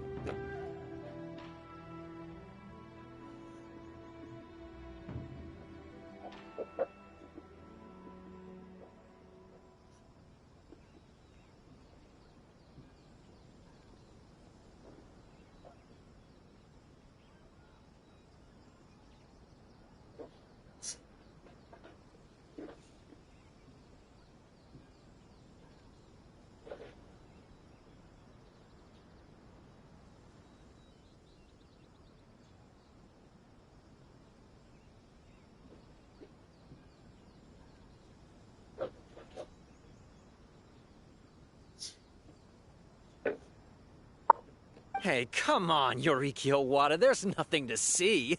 It's obvious that the Kujo clan did it. You can't just go around saying things like that, Wisuki. Those were just hearsay. There was no evidence. That's not true. Traveler, you may be unaware that the Takatsukasa clan has always been assisting the Kujo clan in the Tenryou Commission. But who doesn't want to be the boss, right? And Takatsukasa Isamu was the key figure for the Takatsukasa clan to bring down the Kujo clan. At that time, no one was held in higher regard than Isamu. So, naturally, the Kujo clan saw him as a potential threat. Kujo Takayuki must have been planning it all along, that rascal. Takayuki is able to control the Takatsukasa clan as long as he's in power.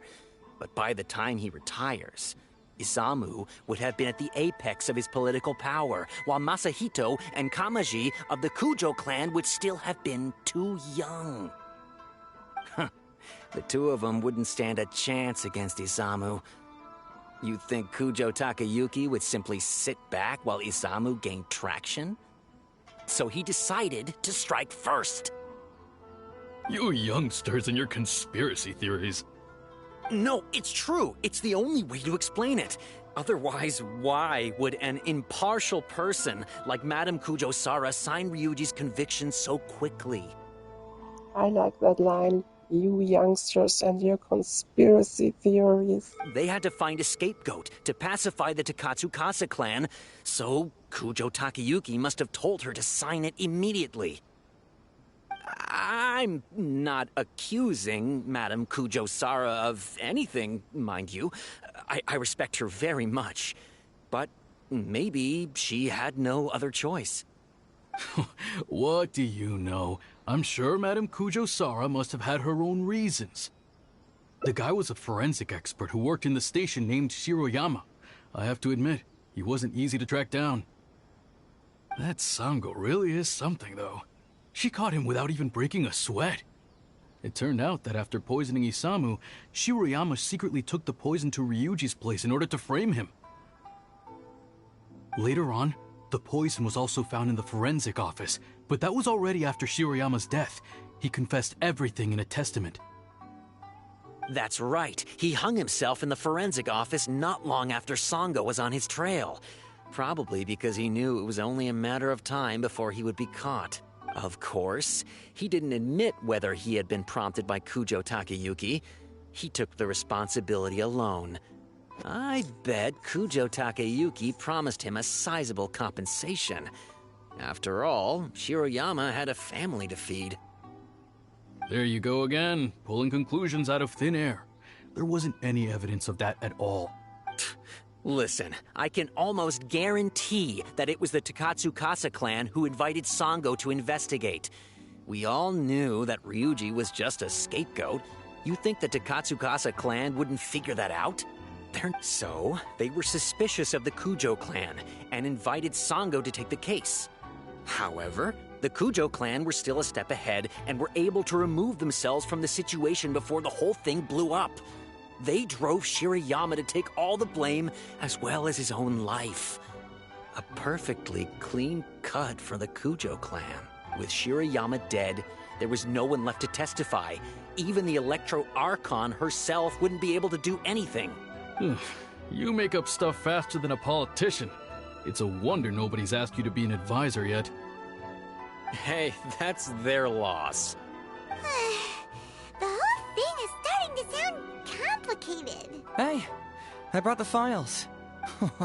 I bet you got quite an earful just now, huh? But don't believe everything they say. After all, people can tell you anything, and it's hard to separate truth from rumors. So what really matters is the case files. Everything laid out here is all that the police station has about the case. Please, take a look. Remember, you may find many clues during an investigation, but not all of them are useful. And in some cases, the clues you will find will not only be useless, but downright misleading. Also, if a clue cannot corroborate anything on its own, you can always compare it with other clues, and maybe then you'll find what you're looking for. Okay, that should just about do it. Hold on. What actually counts as a result? Usually, you need to find two things from these clues: a proven motive and proven means. Once you can confirm these two things, the criminal can be proven guilty. All right, you can go ahead and get started now.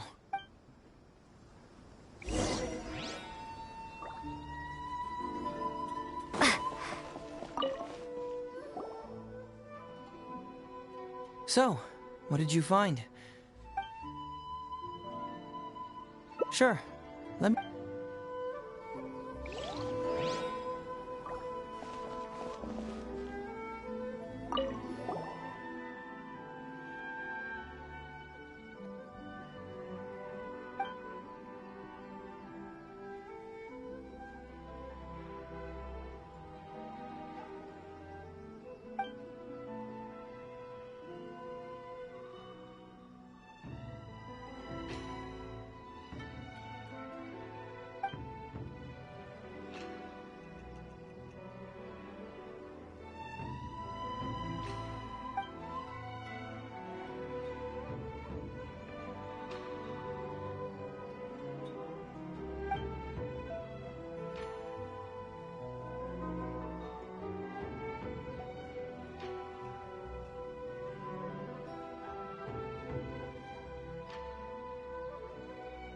Yikes! He ate all kinds of stuff.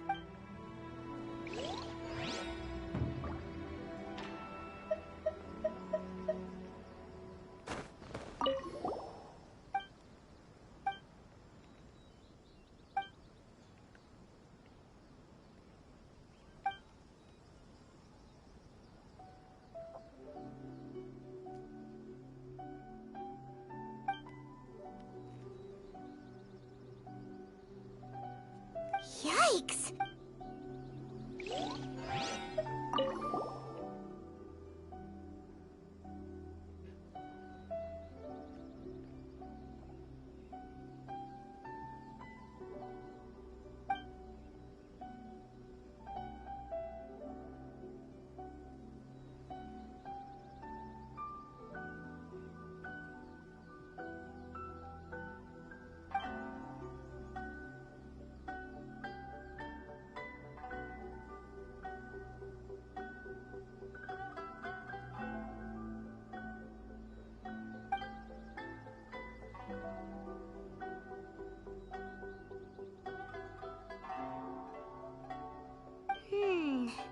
Come to think of it, Shiroyama was a forensic doctor. He could easily pull off something like this.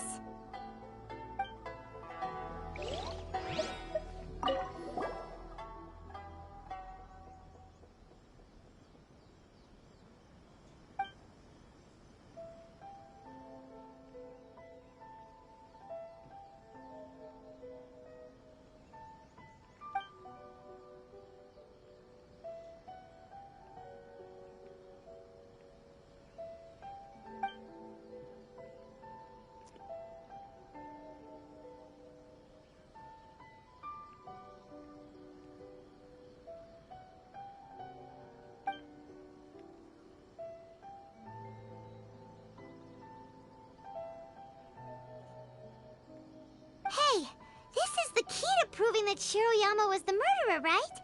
That is, if he was telling the truth.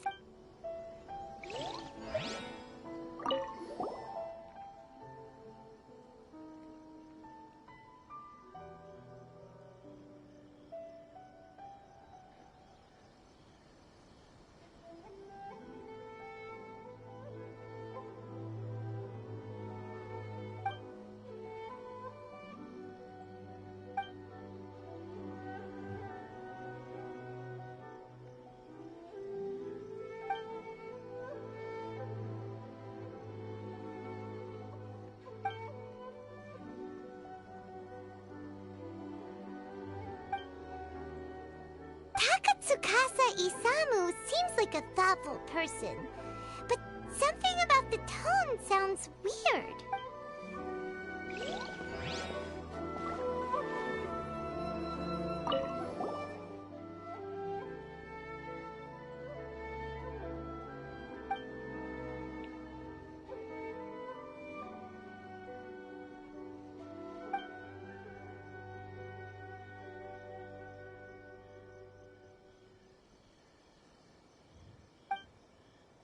Wow, Ryuji's conviction really was signed by Kujo-Sara. But now we know she had it wrong.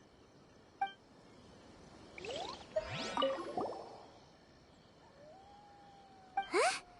That's weird. There's nothing here. This must be some of the false information that Heizo told us to...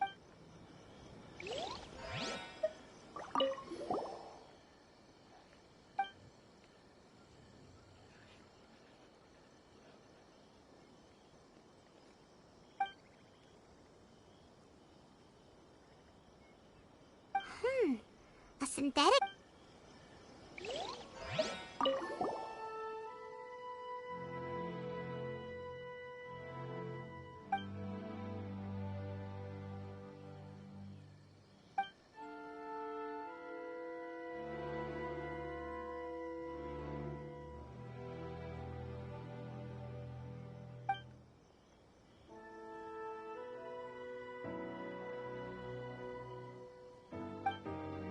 Huh.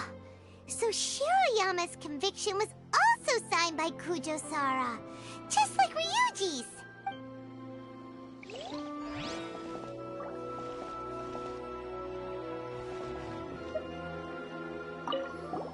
Huh? That's weird.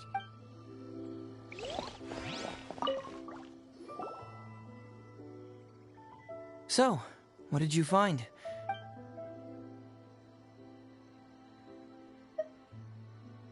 Really? You found the criminal's motive and means that quickly? Awesome. All right, let's talk about the motive first. What clue reveals the criminal's motive?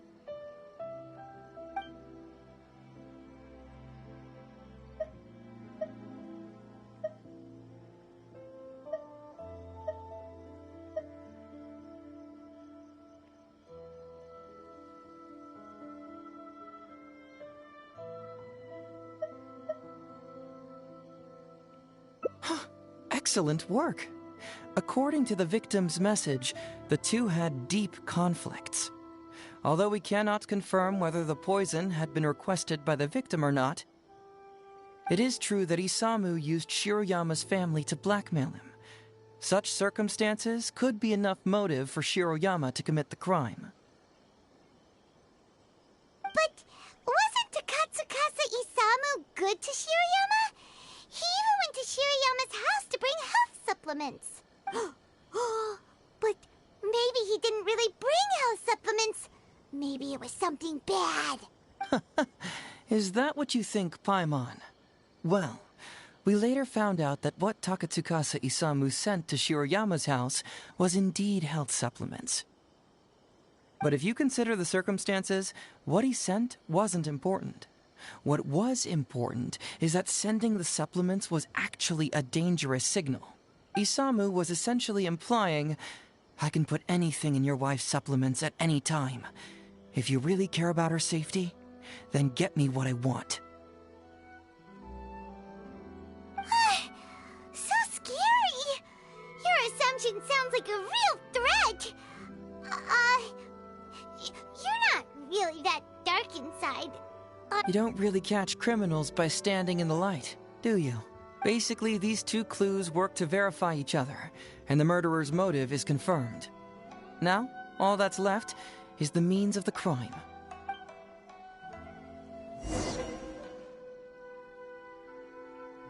Next, which clue confirms the criminal's means? So, what did you find?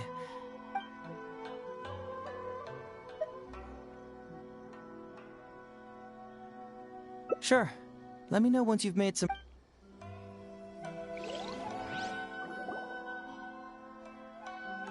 Next, which So, what did you find?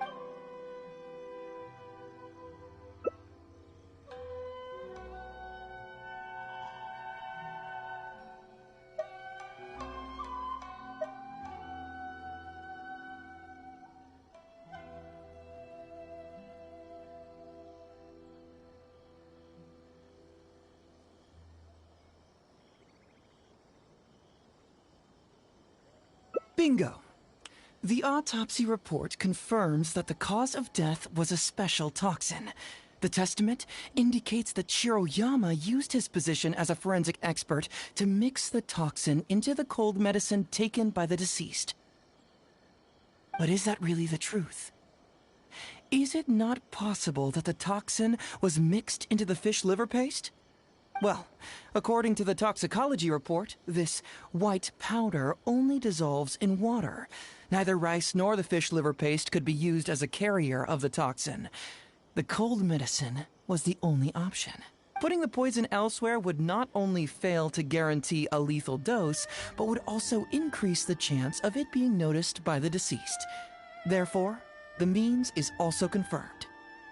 Add that to the motive for the crime and... Whoa! So the murderer really was Shiroyama! Yep, pretty clear cut, wouldn't you say? Look, I really don't know what Sango is so suspicious about.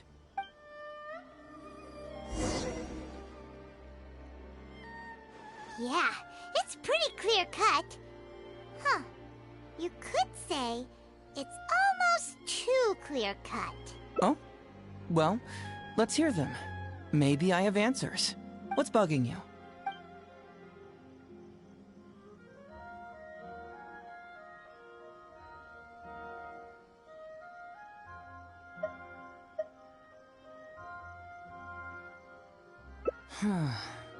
This also puzzles me. Maybe someone doesn't want us being privy to the content inside, or maybe Shiroyama tore a bunch of pages out by accident. But regardless, this isn't essential to the case. Like I said before, a lot of what comes up in an investigation is irrelevant information. The crucial elements are Shiroyama's motive and means, which we have established.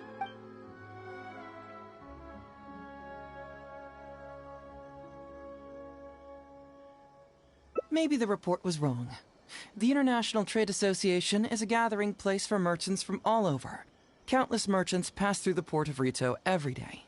It's natural for there to be a couple of missing records here or there.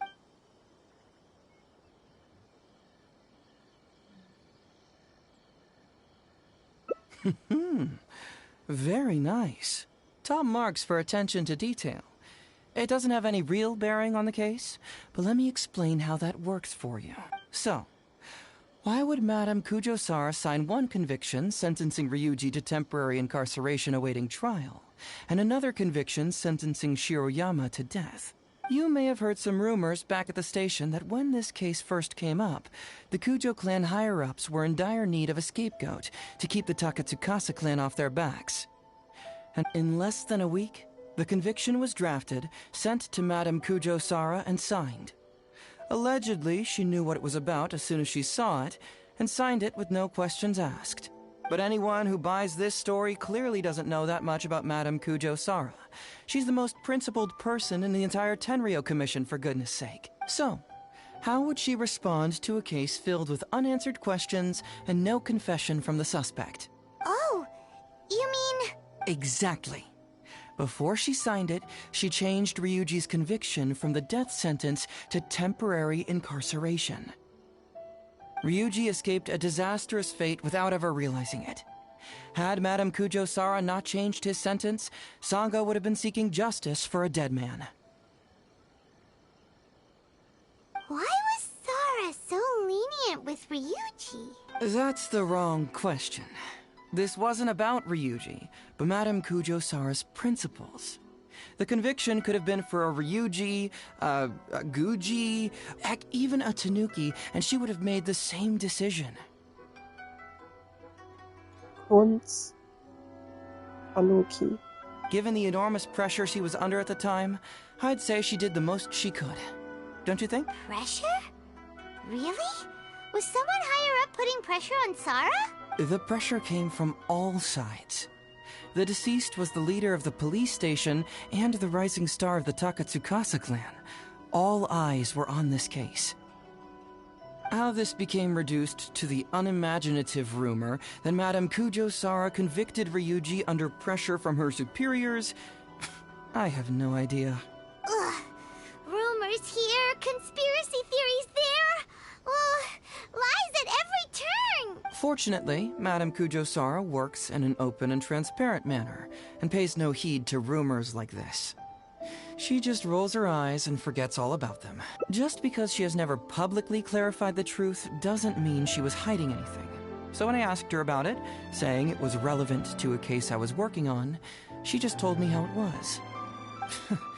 Believe me, in this case, more than any other, I have checked every last detail. Well, I've answered all your lingering questions, and you've checked all the material the police station has, so what do you think? Case closed? Paimon still feels like something doesn't add up. But then again, Heizo did give us all the files the police station had. Ugh, this is annoying. I don't follow. Enlighten me.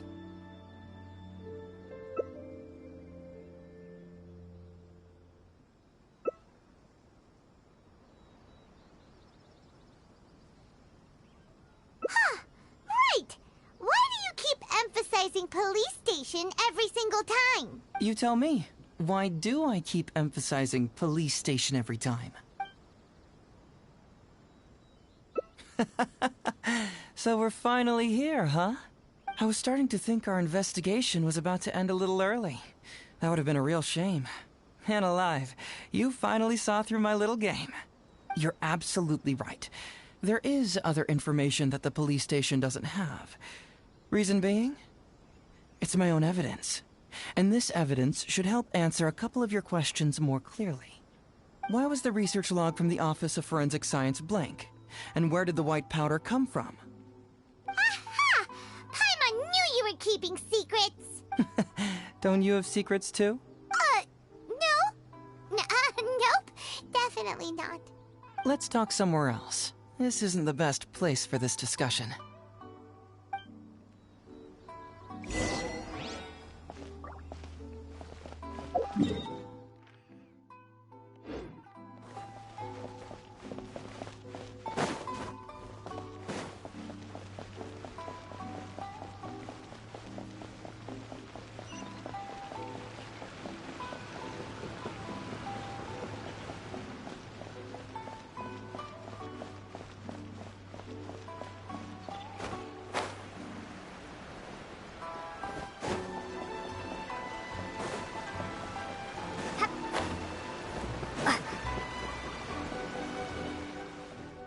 This is a quiet spot. Let's talk here. All right. Here's the secret I've been keeping all along. The torn out pages from the research log of the Office of Forensic Science. Great! But Paimon can't believe you kept this a secret all this time! It's not like you think. I wasn't the one who tore out the pages. Look, just read it over first.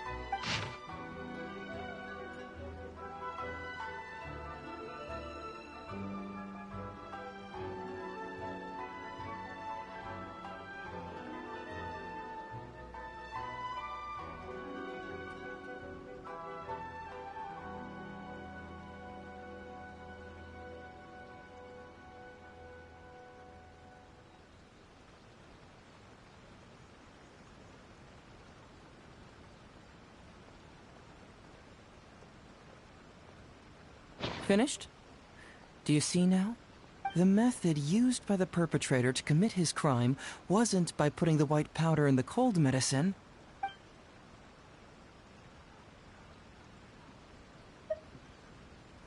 That's correct. The white powder was Shiroyama's invention. As a forensic doctor, he provided a special cold medicine for Takatsukasa Isamu. The autopsy report showed that this medicine contained a high volume of acidic fruit and vegetable extracts. Then, he tricked Ryuji into sending fish liver paste to Takatsukasa Isamu. When the two substances were taken together, a toxic dose of the substance formed in his body. This is the real modus operandi. Oh, that's awful! One was medicine, and the other was an expensive nutritional supplement. Both completely harmless. True, both are harmless on their own, but when combined, poof, that's it. It was not him who wanted to hide it, but the person pulling the strings behind him. Huh. You mean there was someone else pulling the strings? Aren't you curious where I found these pages from the research log? It was in Kujo Takayuki's secret warehouse. After I found the missing pages, I did some digging around and found out that Shiroyama had worked for Kujo Takayuki before joining the police station. The Kujo clan secretly provided Shiroyama with funds to study forensic science. I guess you could say that Kujo Takayuki's investment paid dividends in this case. Of course, I had only learned all of this after the Vision Hunt decree came to an end. Kujo Takayuki had lost his grip on power, and the Tenryou Commission was undergoing a general reshuffle. To avoid coming under suspicion, Madame Kujo-Sara put me in charge of building a case against Kujo Takayuki. I found a huge stash of fish liver paste in a secret warehouse. Nothing hugely incriminating about that, of course, but I still took the trouble to open each and every package until finally, I had to concede that this really was just a huge stash of fish liver paste. But then, underneath the floor tiles, where the fish liver paste was stacked, I found a secret compartment with this torn-off research report lying inside. So it was him who wanted to frame Ryuji all along. What a nasty piece of work. Let's review the whole case from the top. First, Takatsukasa Isamu, for whatever reason, noticed Shiroyama's talent as a forensic doctor and asked him to develop a special poison on his behalf. But Shiroyama was already working for the Kujo clan, so he refused. Takatsukasa Isamu wasn't about to take no for an answer, and that's where things took a dark turn.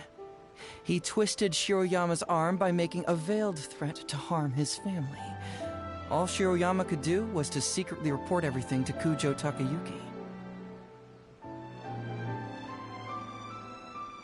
When Takayuki learned what was happening, he instructed Shiroyama to pretend to cooperate with Takatsukasa Isamu, then kill the latter with the white powder once it was fully developed.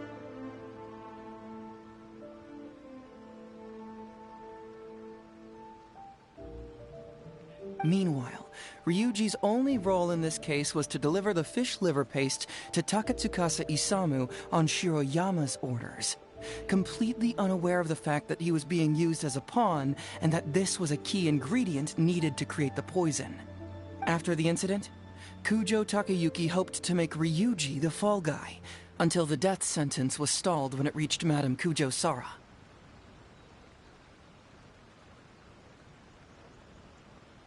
In the meantime, Sango had begun her own investigation. Kujo Takayuki grew nervous that the truth would get out, so he threw Shiroyama to the wolves, hounding him to death and erasing all traces of contact between the two. And yet, he wanted to keep this secret formula, so he hid it. Greedy guy, that Takayuki. He must have wanted to have it on hand just in case he needed to employ it again in the future, and make someone else disappear. This Kujo Takayuki is an evil lunatic! We've got to report this to A. Whatever his current punishment is, That would be practically impossible.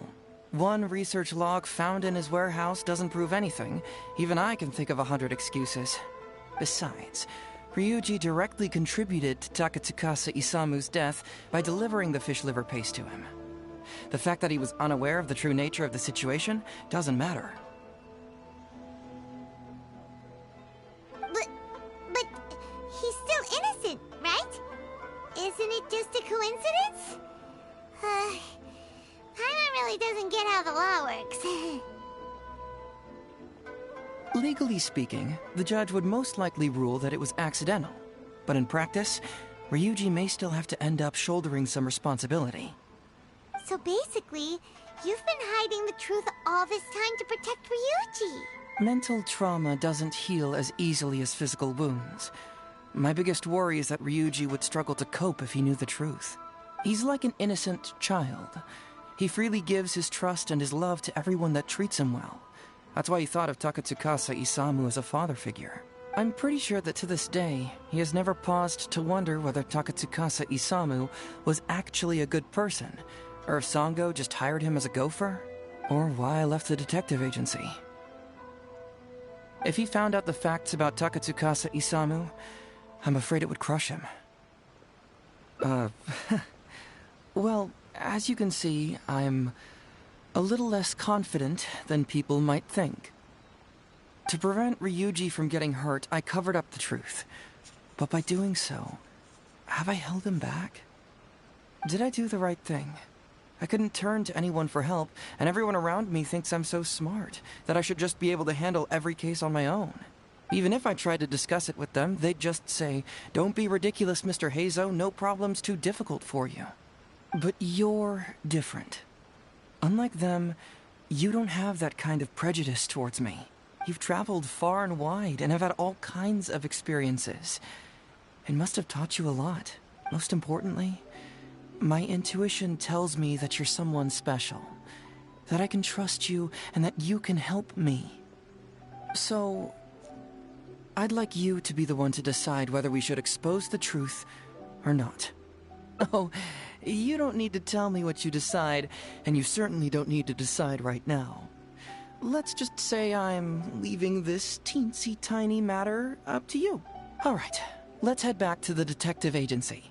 You can mull it over on the way. Once you've made up your mind, just tell Ryuji and Sango your verdict.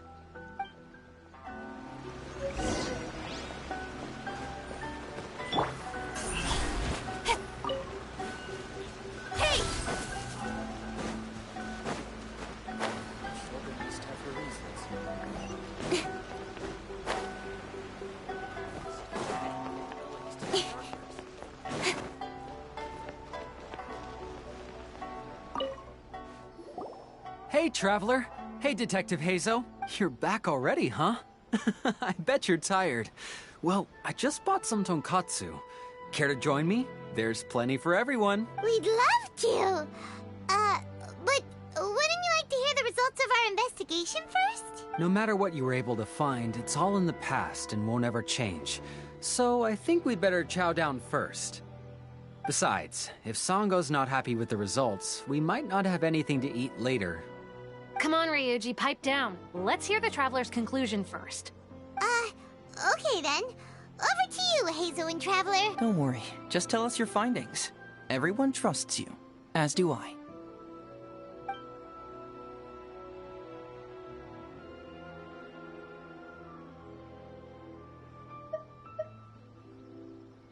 Well, what do you know?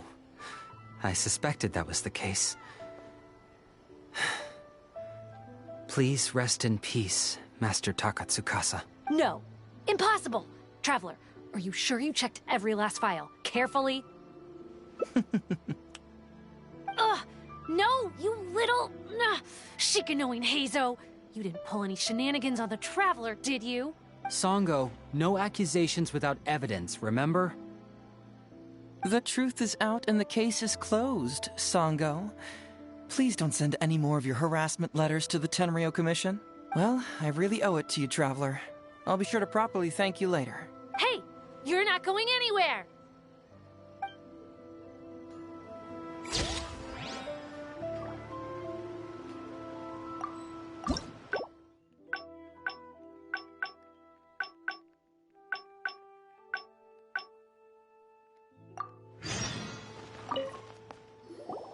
Hey, Traveler! You're back already. We'd love to! No matter what you were able to find, it's all in the past and won't ever change. So I think we'd better chow down first. Besides, if Sango's not happy with the result... Come on, Ryuji, pipe down. Let's hear the Traveler's conclusion first. Okay. Don't worry. Just tell us your...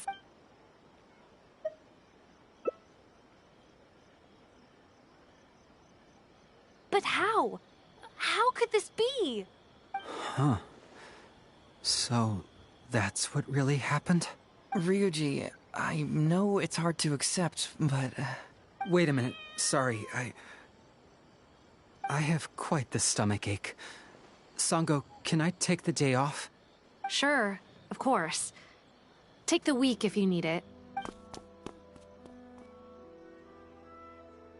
Oh, Paimon hopes Ryuji will be okay. I didn't expect things to turn out like this.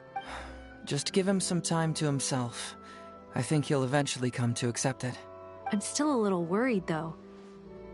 What if he doesn't come to work tomorrow? Then we'll go to him. Don't you worry about that, Sango. You need some time to process all of this, too.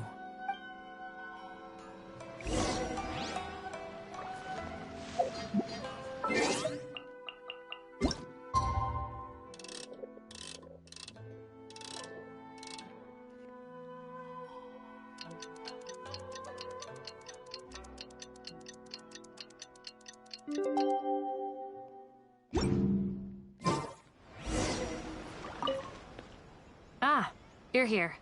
Don't worry. Ryuji came earlier this morning. I guess he can handle a lot more than I had thought. I was honestly worried he'd suffer a breakdown, but as of today, it seems he'll be fine.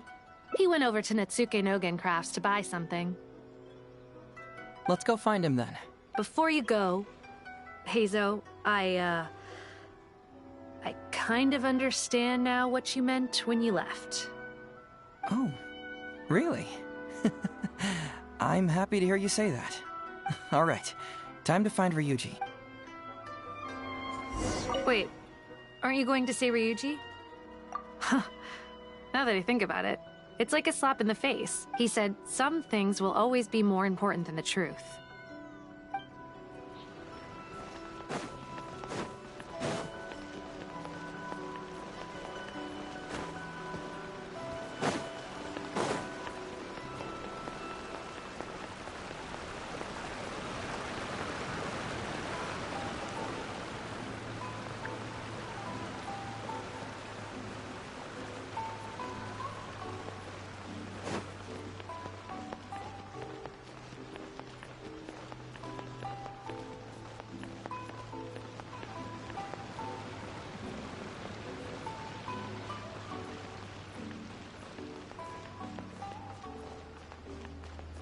Look!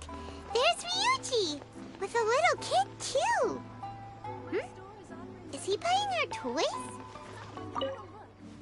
Uncle Ryuji, was my daddy handsome? I've never seen what he looked like. Of course. Takatsukasa Isumu was a very handsome man.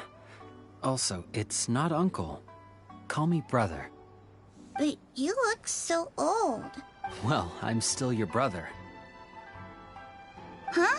How come? Because he treated me like a son. Huh? Who are you guys? We're friends with your big brother Ryuji, and with your father, too. Oh, really? Yay! I've met loads of my daddy's friends today. Can you tell me some stories about him? I really want to hear them. Sure. Why, I know enough stories about your old man that if I started talking now, you'd be all grown up before I finished them. Wow, that's amazing! Well, I don't want to grow up too soon then. Maybe when I'm 100.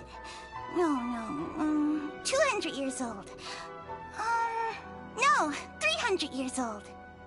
Yep, I'm gonna wait until I'm 300 years old before I become a grown-up.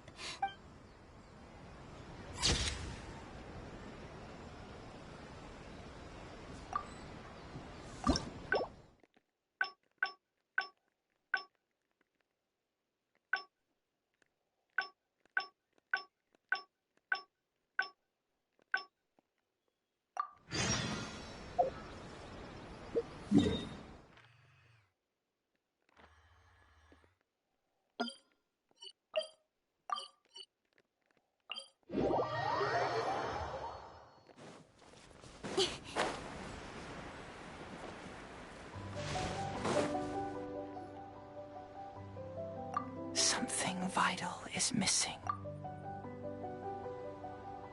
Isn't that bizarre? Paimon bet, because the... Oh.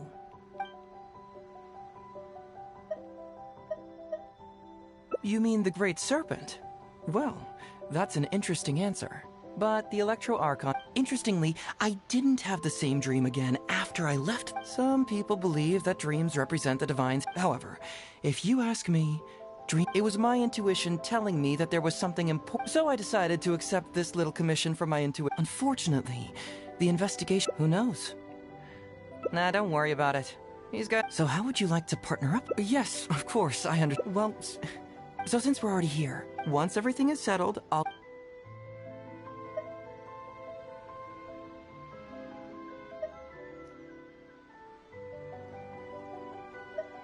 You really care about others, don't you? You'll make an excellent partner. Well, let's get started, shall we?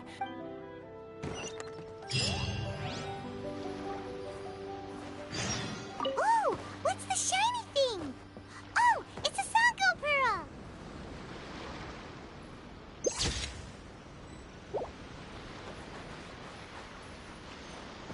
Hey, isn't this Crystal Marrow?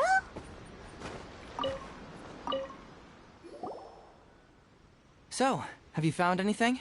Yes, I've found pretty much the same. And there really are a lot. Aren't these all super expensive? Oh, these must be the valuable things that went missing from the island! That's it! The Nobushi must have stolen them all! I don't know if I'd go that far. Huh? What do you mean? Did the Nobushi gather all this themselves? No, that's unlikely. Crystal marrow is a rare material for crafting weapons, and Sango pearls are an even more precious commodity. Here's what I think. Due to Watatsumi's poor soil, the island's economy is quite fragile and heavily reliant on the trade of these special resources. So, it's absolutely vital that they keep them under lock and key and well out of the Nobushi's reach. Which means they got lucky with a huge batch like this. My guess is they ambushed a caravan. If we go ask around the Sangonomiya Shrine, we can find out if there have been any recent instances of caravans being plundered. Perfect. I knew you'd be a huge help. Well, duh! The Traveler is Paimon's companion after all.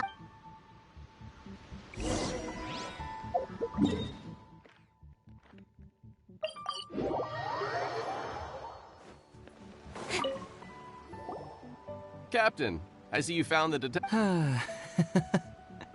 Watatsumi Island sure is a beautiful place. I don't think I could ever leave. You can stay as long as you like, granted you don't cause any trouble, that is. Her Excellency has stated that all friendly visitors are welcome. Incidents of stolen goods? Not that I'm aware of.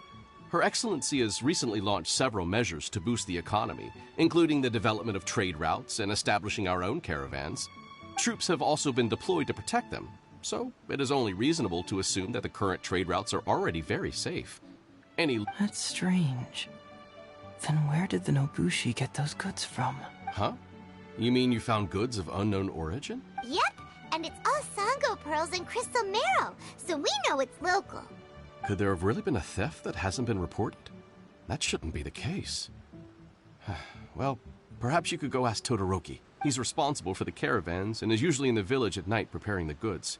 If something has happened, he should know. Great. Thank you for all the info. Let's go. Hey, Traveler! It's been a while. I've missed you. Why didn't you inform me that you'd be coming over today? General Goro. You're dismissed, Shibata. You may go about your other duties while I catch up with the Traveler. Yes, General Goro. I overheard you discussing a case of stolen goods. Is that right? That's right! We found a lot of Watatsumi's valuable products in a Nobushi camp!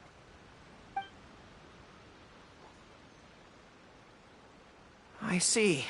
So you've come to ask if we know of any relevant cases. Well,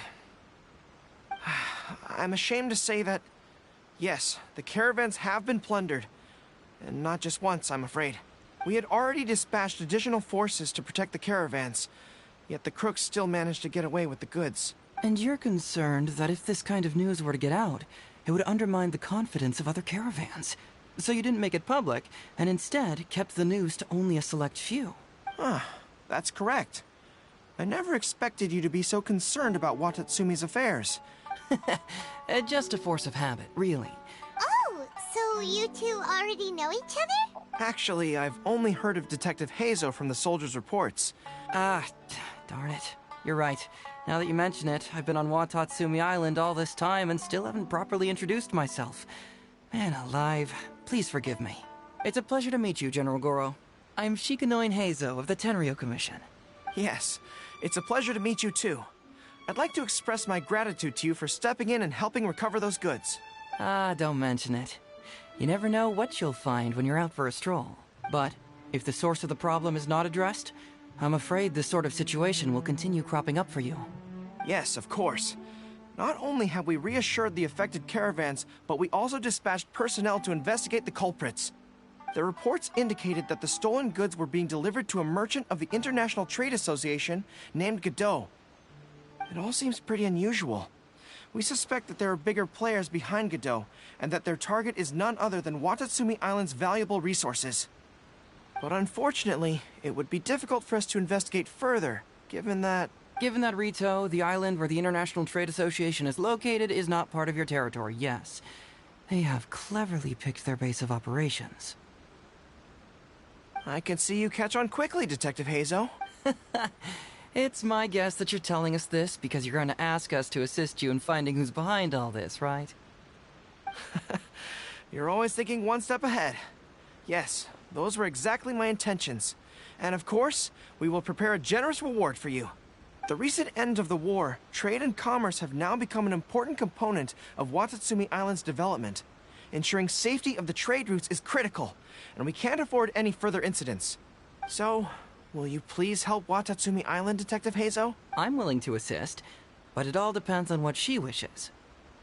Great! With both Detective Heizo and the Traveler on the case, I'm sure it'll be solved in no time. The situation is now in your capable hands. All right, we'll take care of it. Traveler, let's go discuss where to head. Hey,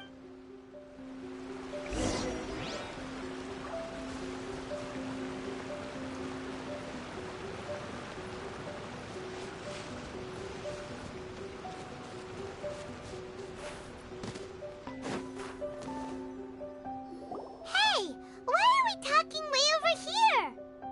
Oh, you're not trying to get away from Goro so he can't overhear us, are you? Very perceptive. Seems even Paimon has her moments. Let me ask you, do you believe in intuition? Huh? Intuition? Where are you going with this? My intuition tells me that General Goro is lying. What? How could you say that? Although he did seem a little on the serious side today, but Goro's a good guy. Good people can be deceptive, too. After all, everyone has their secrets. Well, in my opinion, the timing of his appearance was a little too coincidental. Sanganamiya's soldiers have been keeping an eye on me for the entire time I've been on Watatsumi Island, yet I had never seen General Goro even. But today he came out and met with us, and even commissioned us to investigate a case. Maybe that's because the Traveler is here today, and Goro thinks she's more capable. Really? Huh. Then that makes things even more peculiar. If there are powerful players behind this case, and he needs to draw upon external support, then he should have taken action sooner rather than wait until today. A more plausible explanation is that the items we discovered are linked with some unspeakable secret, and he had to intervene to prevent us from digging any deeper. Then he put up a smokescreen to mislead us. I surmise that investigating the merchant Godot on Rito will yield no results. Whoa, are you serious? But this is all just a hunch you have, right? Actually, there is another key factor behind my reasoning, though you may not believe me. I sense something special about Goro. Something special? Yes. Whatever is missing on this island, I sense it in him. Whoa! Hold it right there! Are you saying Goro's a thief? As in he took something valuable? It's not that simple. I can't fully explain it. It's just my intuition. Sure, I trust your judgment, but perhaps you're overlooking someone else, the true leader here.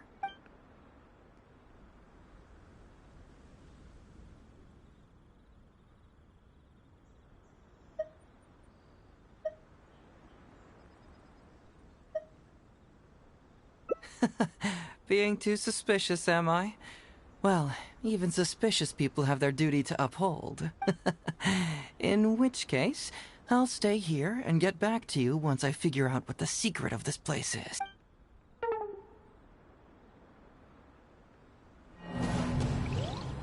Oh.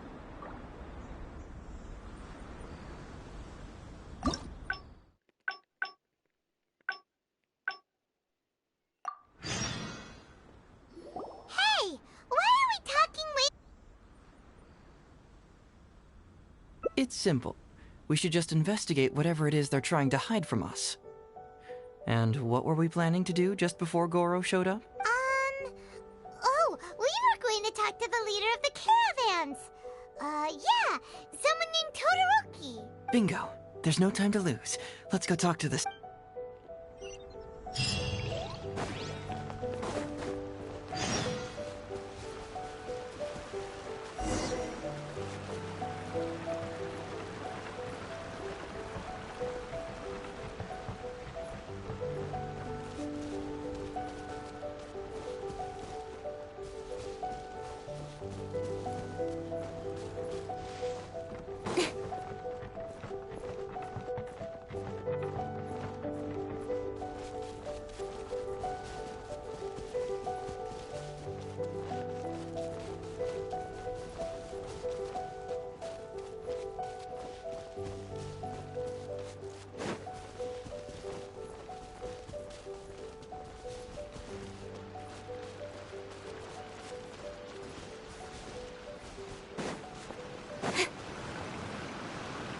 Todoroki, the shipment has arrived and is ready for inspection. Good, let's go. Hey, it's Todoroki! Shh, keep quiet. Let's follow him and see where he leads us.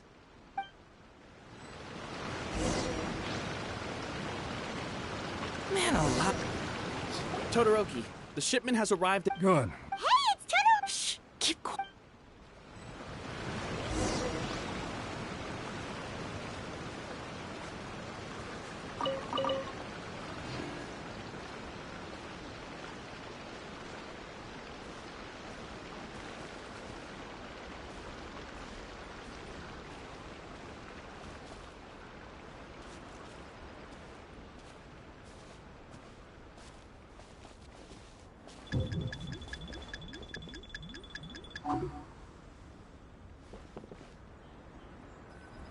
Your intel was spot on. When we arrived, the Nobushi were all still asleep. We captured them all, and the goods were retrieved and brought back here. I'll take a look. Everything seems in order. It's nothing. Thanks to the efforts of your caravan, the price of grain in the village has decreased. That's right. And who would have thought that the injuries we sustained during the war would have such a lingering effect on our bodies? But thankfully, you also brought back some life-saving medicine. Things are improving, thanks to the help from those up top. Oh, by the way, what is the state of the village's inventory? Make sure that it's confirmed tonight. I have to leave tomorrow morning after I go to the Sangonomiya Shrine and get instructions from General Goro. Don't worry, we've already prepared the list.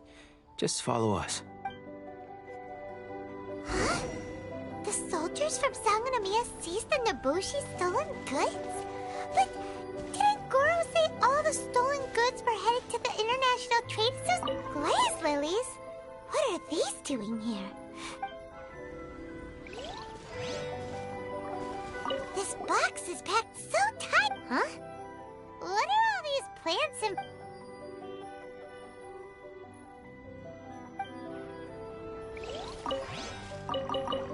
Whoa! Genshin? Paimon was expecting to find Sango pearls.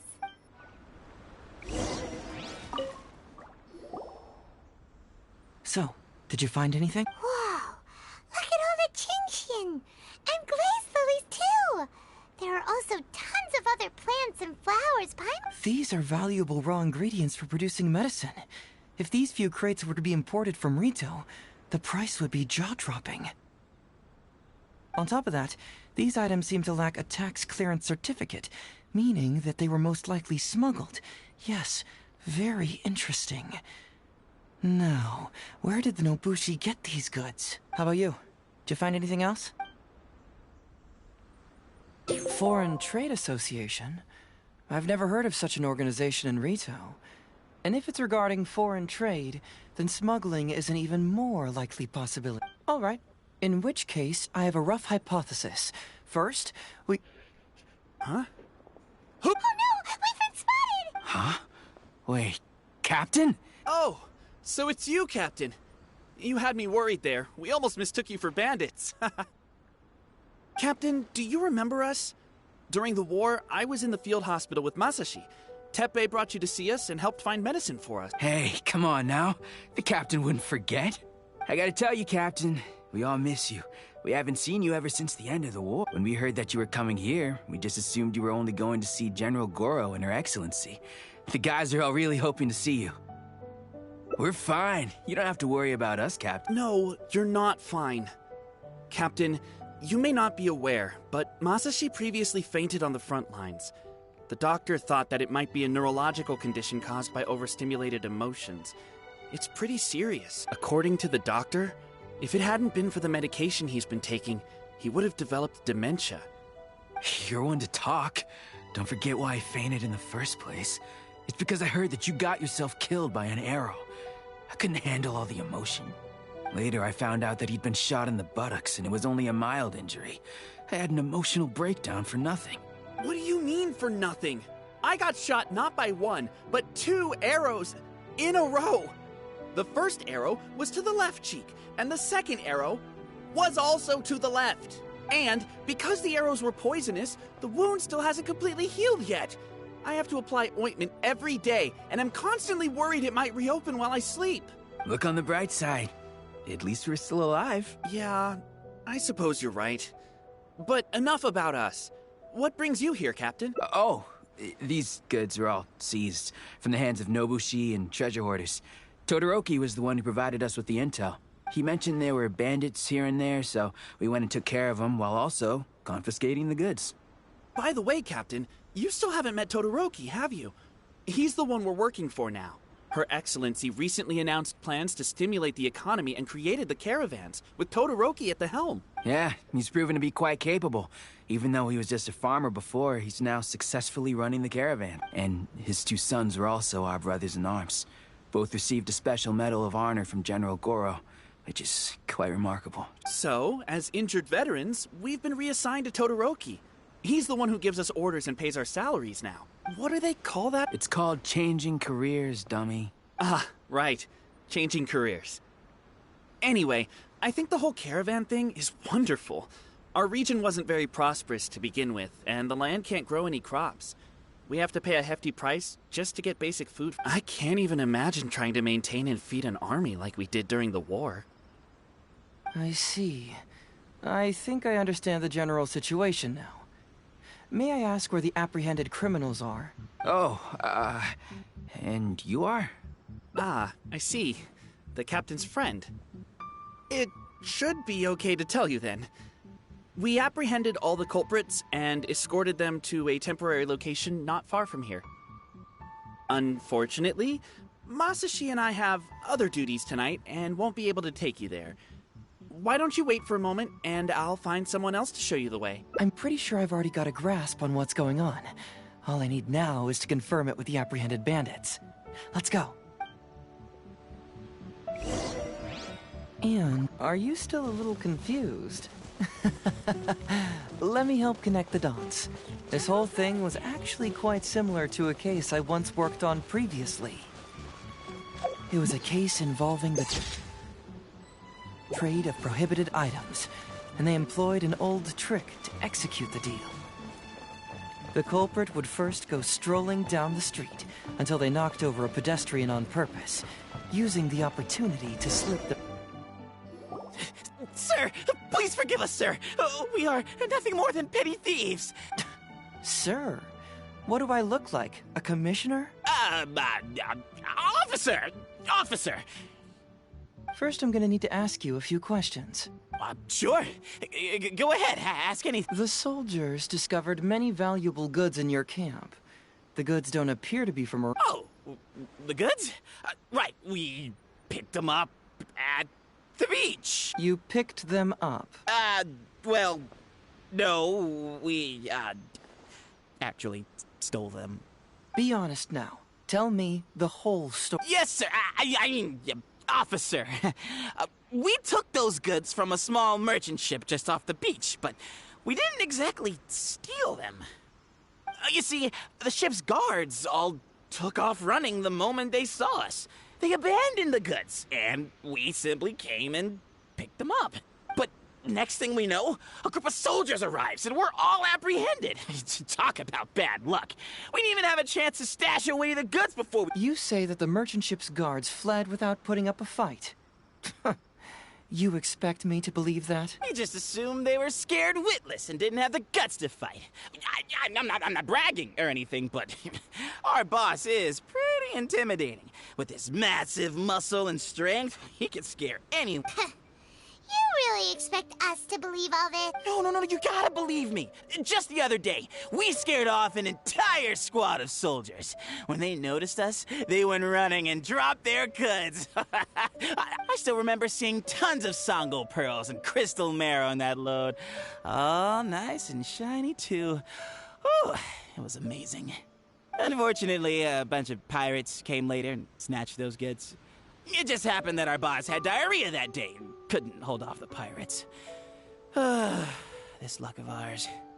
Wait a tick. Pirates? Yep, no doubt about it. They came on a massive ship, and their captain was a pretty lady with an eye patch. We had no idea how powerful she was. It was like boom, boom, thud. Only took 3 hits before she knocked out the boss. A pretty lady with an eye patch? Oh. Does this description remind you of someone, no! Doesn't remind Paimon of anyone. Okay. And how about you? Really?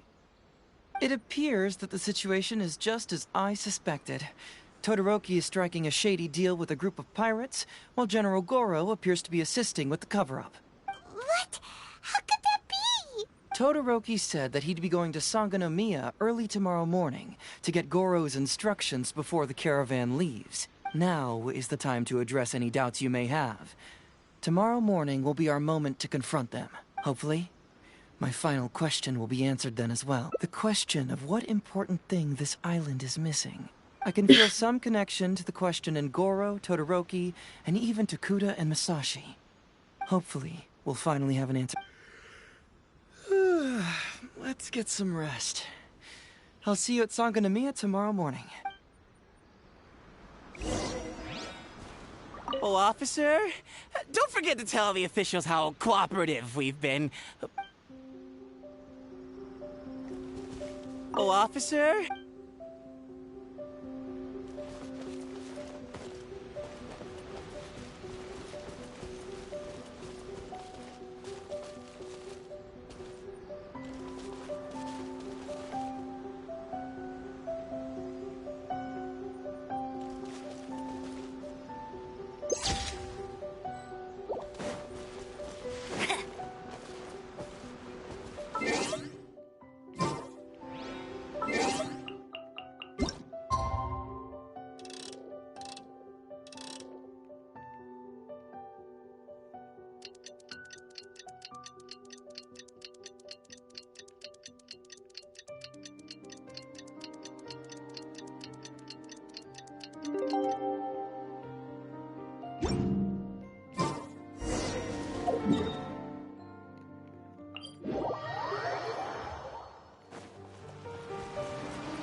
Who are you? Hello, Todoroki. I'm Shikanoin Heizo, Special Detective of the Tenryou Commission. I believe you've been manipulating large-scale illegal trades for some time now. Mind if we talk about that for a bit? You can't just go around spewing such nonsense, young man. And what if I'm not talking nonsense? Ridiculous. I don't have time to listen to this. Get out of here, you little brat. I know I'm on the younger side compared to you, Todoroki, so I'm sure you must have heard the old saying. Off the scale, some goods only weigh a couple pounds, but on the scale, they weigh more than 1,000. So the question is, do you want to put your goods on the scale or not? What are you trying to say? Well, nothing. All I want to hear is you personally confirming what we already know to be the truth. Masashi! Tokuda! Arrest these people! Huh? Todoroki, what's wrong? Who dares to cause trouble at Sangonomiya Shrine? Huh? Captain? What are you doing? These crooks are trying to pry into the secrets of Watatsumi. We mustn't let them go. But, no. There must be some kind of misunderstanding. Todoroki, this is the captain of Swordfish 2, one of our own. It doesn't matter who they are. Remember what General Goro told you? A long-term goal of Watatsumi is to revive its trade and commerce. And since you have been assigned to work with me, it's my orders that count around here.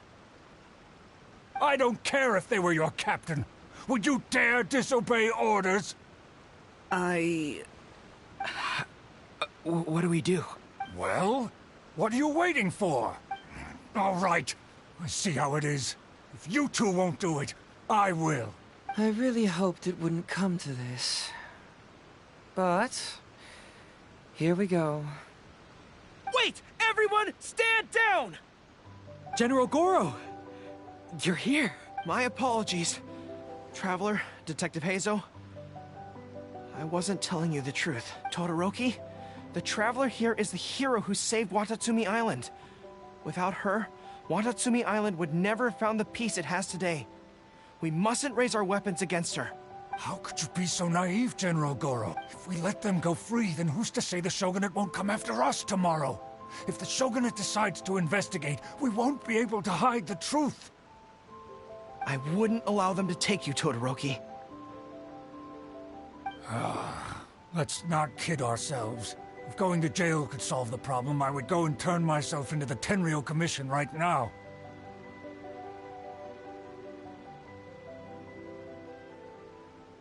The question is, what are we going to do with the goods? Will you be able to keep them? Not to mention the chance of astronomical fines. Can you afford that? Goro, we both know that Watatsumi Island is a barren land. Plant 100 radishes here and maybe only 3 would grow. And those 3 combined would still be smaller than just 1 carrot imported from elsewhere. You can't grow food or medicinal herbs here. And if we buy them from Rito, we pay exorbitant taxes. My eldest son died fighting on the battlefield. But do you know how my second son died? He died because there was no medicine to treat him. You awarded both of them medals of honor. But did that save their lives? Can medals heal Tokuda and Masashi's wounds? No. It was the medicine that I got that saved their lives. If we detain them today, the Shogunate will never know what we've done. Besides, they're only a few months away now. We will set them free once the new bill is passed in just a few months, and everything will be okay. None of what happened here will be mentioned again, and life on Watatsumi Island will continue to improve. I understand, Todoroki, but they won't... I can trust the Traveler won't, but the detective here is a Tenryou Commission officer. Forget it. You're the general. I'm just a radish farmer. It's a new commodity tax bill currently being drafted by the Kanjo Commission. The bill exempts taxes on goods that are in short supply on Watatsumi Island. Once the bill's introduced, we'll be able to buy commodities that we need from regular marketplaces. Oh, I see. Man alive. I wish I had known sooner. In that case, how about we put your fears at ease and I'll stick around here a little longer. You know, until the bill is introduced. Huh? Detective Heizo, are you saying that... You mean you're willing to stay here? Come on, you two. What's with the strange looks? You've been keeping me under close surveillance, haven't you? Surely you must have noticed that aside from being a detective, I'm also an ordinary tourist who likes to enjoy good scenery. I believe that after the new commodity bill is passed, there will be more and more traffic between the two sides, and more people will be coming to visit Watatsumi Island. I have to take the opportunity now and enjoy this place while I still have it all to myself. Before long, tourists will start pouring in. Thank you, Detective Heizo. On behalf of the people of Watatsumi. My pleasure. But one good turn deserves another, does it not? Oh, you mean there's something you wish to request? I suppose you could say I'm from the Shogunate, but the traveler next to me isn't. As far as I know, she is planning to visit other nations soon, and it is unclear if she will return to Narukami Island or not. Therefore, there's no need to limit her freedom, right? I'm sure no one else will hear of what happened today. Am I right? Well, it's settled then. She will always be an important partner to Watatsumi, and I would never dream of limiting her freedom. So please, don't worry, Detective Heizo. I'll hold you to that. But if I ever find out you've lied to me again, there's a chance I'll lose my cool. I'm sorry for not telling you the truth earlier. It's a serious matter, and I didn't want outside parties to become involved. But today, I realized my poor judgment. How could I possibly hide anything from Detective Heizo and the Traveler? I'm glad you understand now. But, in all honesty, I'm the one who should be thanking you. It's because of you that I was finally able to reach an answer. After all, nothing makes a detective happier than putting a case to rest. I understand now. You really are an interesting person, Detective. No, I'm afraid you don't quite get what I mean. I'm sorry? Wait! Paimon gets this one! It's the answer to your question, right? The one about the thing you sensed coming from Goro and the others. Now you figured it out! What? The thing you sensed coming from me? But I always have excellent personal hygiene. No, not like that. Hey,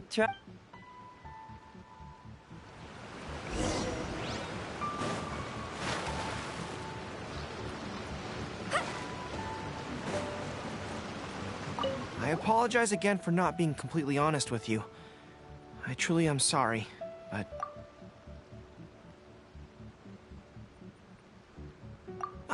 Yes, Her Excellency. Well, let's just say that the war brought many terrible things while also forcing us to learn a lot. Right, but that still doesn't answer the question. Well, aren't you curious about who's been pushing for the new commodity bill? It certainly isn't the Kanjo Commission, because it doesn't immediately benefit... Yeah, it's kinda as if the gods suddenly... Yeah, the gods. I was invited to attend the Iridori Festival on Narukami Island with Her Excellency a while back. At the festival, I waited in the marketplace while Her Excellency... She went to the Kanjo Commission to see Lady Yae, purportedly for a book review, but there were other items on the agenda too. Following her return, we began our attempts at boosting commercial activity, and it wasn't long before there was a push for a new commodity bill on Naruk. So, what do you make?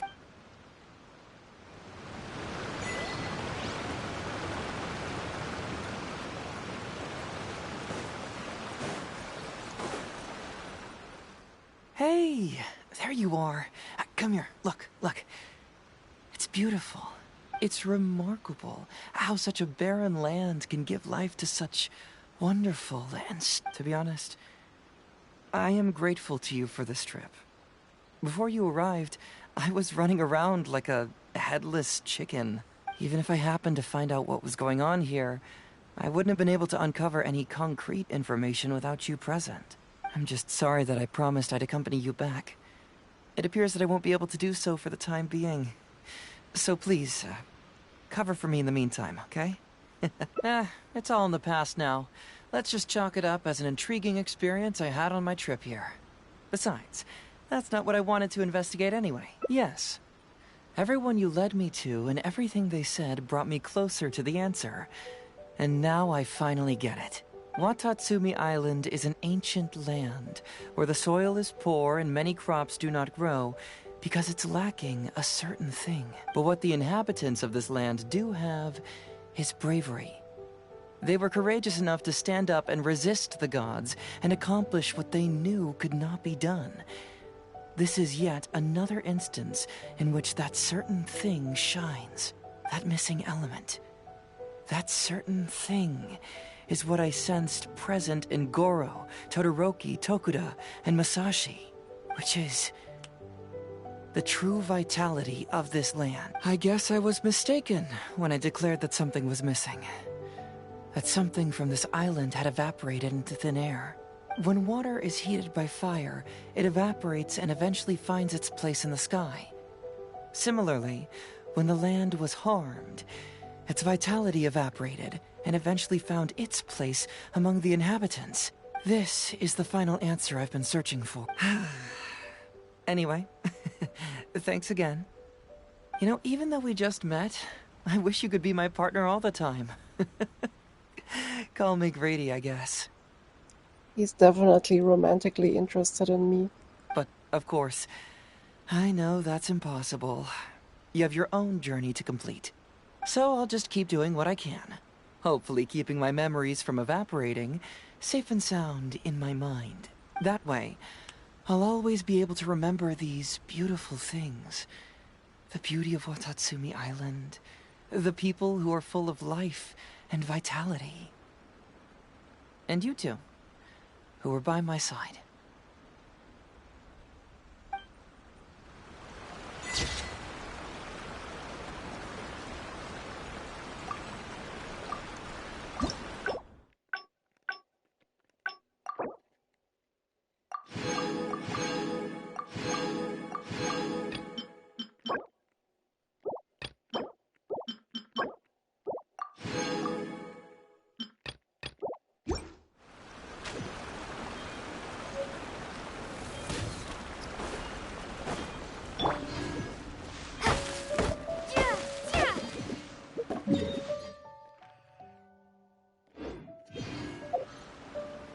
Yeah, now I'm done for today. I'll probably continue tomorrow.